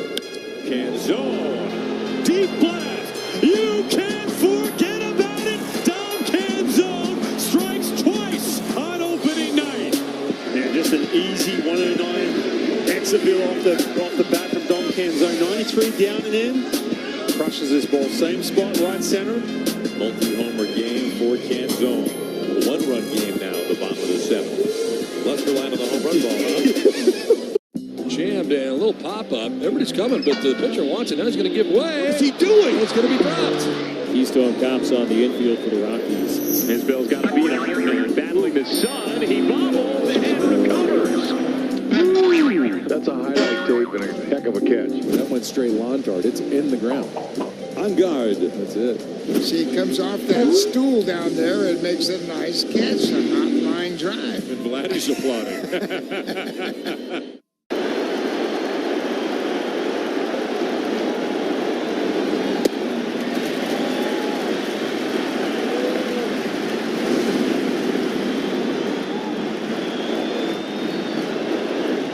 Secure seats today at Phillies.com.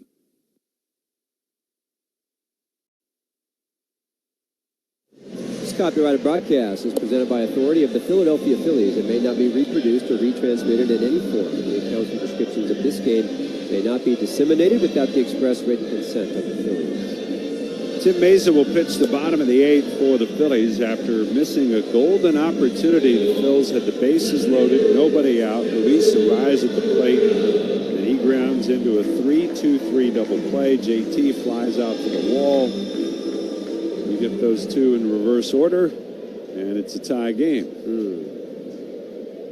Here is Everson Herrera, who will lead off against the new pitcher Tim Mesa. And the pitch to the now left fielder is swung on and missed. Riley O'Brien, the all-star closer for the Cardinals. He's getting loose in the pen. He'll pitch the 9th to Stott, Marsh, and Bone. The 0-1. And that one is in tight. 1 ball, 1 strike.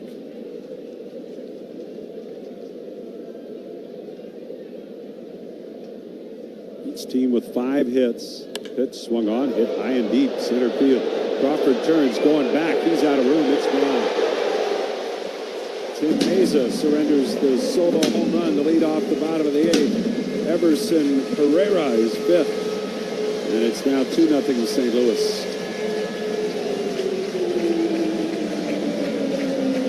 Well, the ball's carrying to center, that's for sure today. The ball is hammered straight away.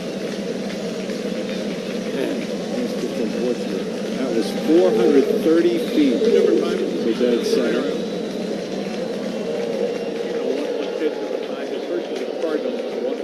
Sixth homer allowed this year by Mesa. Pitch to Pajes is in for a strike. Credit to Ryan Stanek. He gets the big ground ball double play, but start to turn your attention a little more closely to Luis Ariz, who is 0 for his last 15.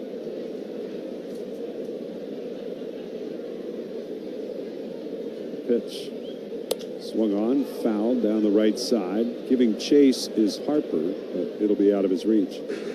Phillies hitting into 4 ground ball double plays tonight. First time since 2023 that's happened. Believe it or not, it's one of the strengths of the Cardinals team. The pitching staff throws a lot of ground balls, and defensively they do a good job of completing those double plays. 0-2. And it's swung on, hit high in the air, left field, but playable for Brandon Marsh, who's standing and waiting, and he'll make the catch.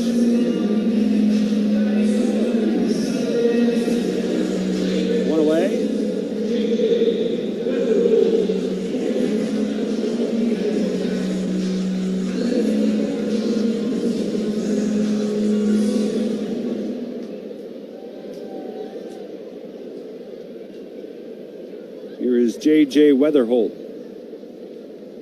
And the pitch is in for a strike.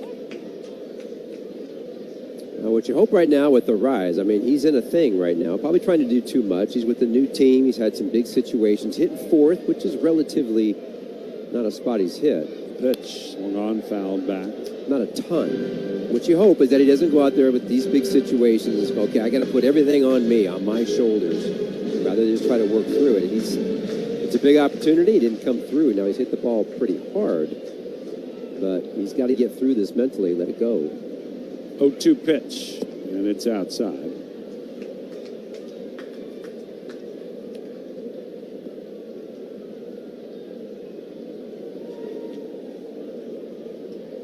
Last time that happened, September the 5th of 2023, the Phillies were on the road in San Diego. The pitch. It's down low. Alec Boehm hit into one of them. Nick Castellanos hit into three of them. I remember that.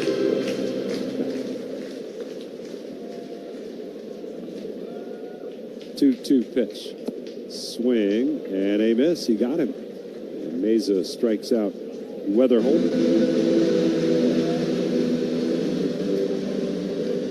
2 down now. And that'll bring up Ivan Herrera. The rise, we mentioned his longest ever hitless streak is an 0 for 19, and that happened during the COVID years, COVID season in 2020. He was still a member of the Minnesota Twins back then.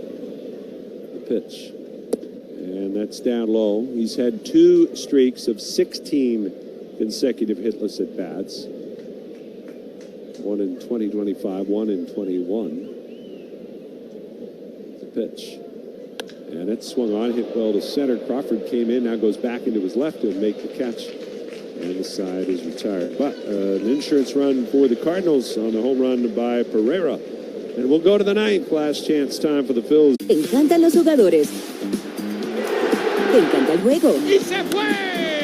Ahora puedes ser el dueño de grandes momentos del béisbol. MLB Auction te permite participar en la subasta de bates, bolas, jerseys autografiados y más, con artículos de tus equipos de grandes ligas favoritos, leyendas y jugadores agregados toda la temporada. Cada artículo es autenticado por MLB para asegurar que lo que llega directamente a tu hogar es original. ¿Quieres una parte del juego? Visita auctions.mlb.com.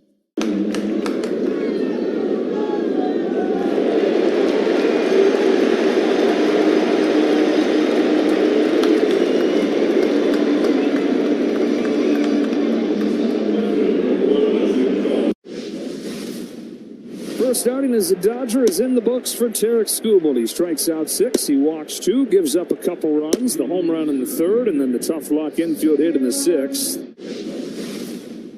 And Luis Arraez make a debut. He's 2 for 2 with 2 runs batted in, and it's 2-0 Phillies. Welcome to the Rays, Liam Hicks, a grand slam, and it's 5-1 Rays. Get 2 for Willier! A big fly! Exclamation point! It is 14-2 Red Sox.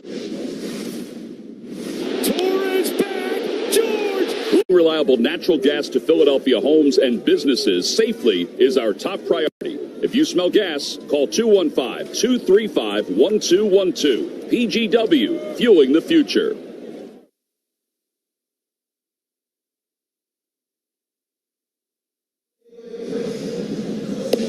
Right-hander Riley O'Brien heads to the mound. He's looking for his 30th save of the season. O'Brien, an all-star this year for the first time. Native of Seattle, Washington. O'Brien in his 3rd year with the Cardinals. Last year was very good.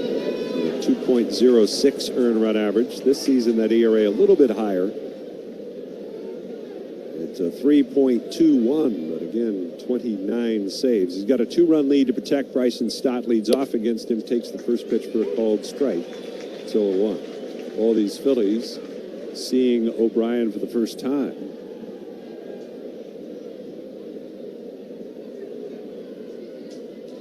pitch. And it's a breaking ball, and there's a strike at the outside corner. Tall, lean right-hander. Listed at 6'4". But, he is thin. Long levers. 0-2 pitch on the way, and it's outside. Sinker, sweeper, slider, and changeup. Best pitch is the sweeper. .051 batting average against that pitch. It runs that off a 96, 98 mile-an-hour fastball. 1 ball, 2 strikes, and the pitch to Stott. Swing and a miss. Feeble hack there, and a strikeout. Bradley O'Brien, who really was a journeyman. I mean, he's 31 years of age. He's a first-time All-Star this year. And a first-time closer after being a setup man for much of last season.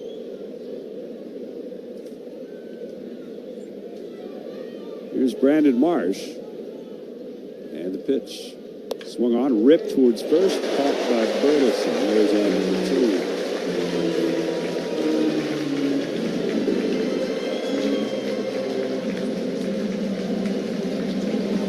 This would be the 10th shutout loss of the year for the Phillies, which would put them tied for 5th in baseball in most times being shut out. Alec Bohm, the last hope, trying to keep it alive. And O'Brien's first pitch to Bohm, it's inside. It almost hit him. Alec 1 for 2 with a single and a walk tonight. Hit a ball that almost hit the top of the wall, but a great catch by Pereira. And 1-0. And that's a fastball in for a strike. 1-1. Cardinals will get back to 500 with a win. And this series will be even going to the rubber game tomorrow with Zach Wheeler on the mound. The 1-1 pitch. Swing and a high bounder towards short. Wins, got it, throws to first. The ball game's over. A ground ball out seems somehow fitting to end this one as the Phillies hit into 4 double plays as the Cardinals allow base runners in 8 of the 9 innings tonight, or 7 of the 9 innings tonight to the Phillies. The Phils can't break through, and they lose to the Cardinals 2-0 the final. Boy, that one hurts. You know, a lot of times you can get through, you say to yourself, boy, we got beat. Now, a little bit of a pitching duel. I mean, I thought that Sanchez was very good, Galante very good, but the situations that came up for the Phillies offensively are exactly what they wanted. They wanted to rise up there in certain situations, and he didn't come through. Right now, he's got a little thing going on. He's trying to get hits and can't get them, can't find a hole. And that's one of the toughest things about that. Hopefully he doesn't put too much pressure on himself to come back tomorrow. Phillies fall 2-0 the final. Back with the totals and a recap for you right after this.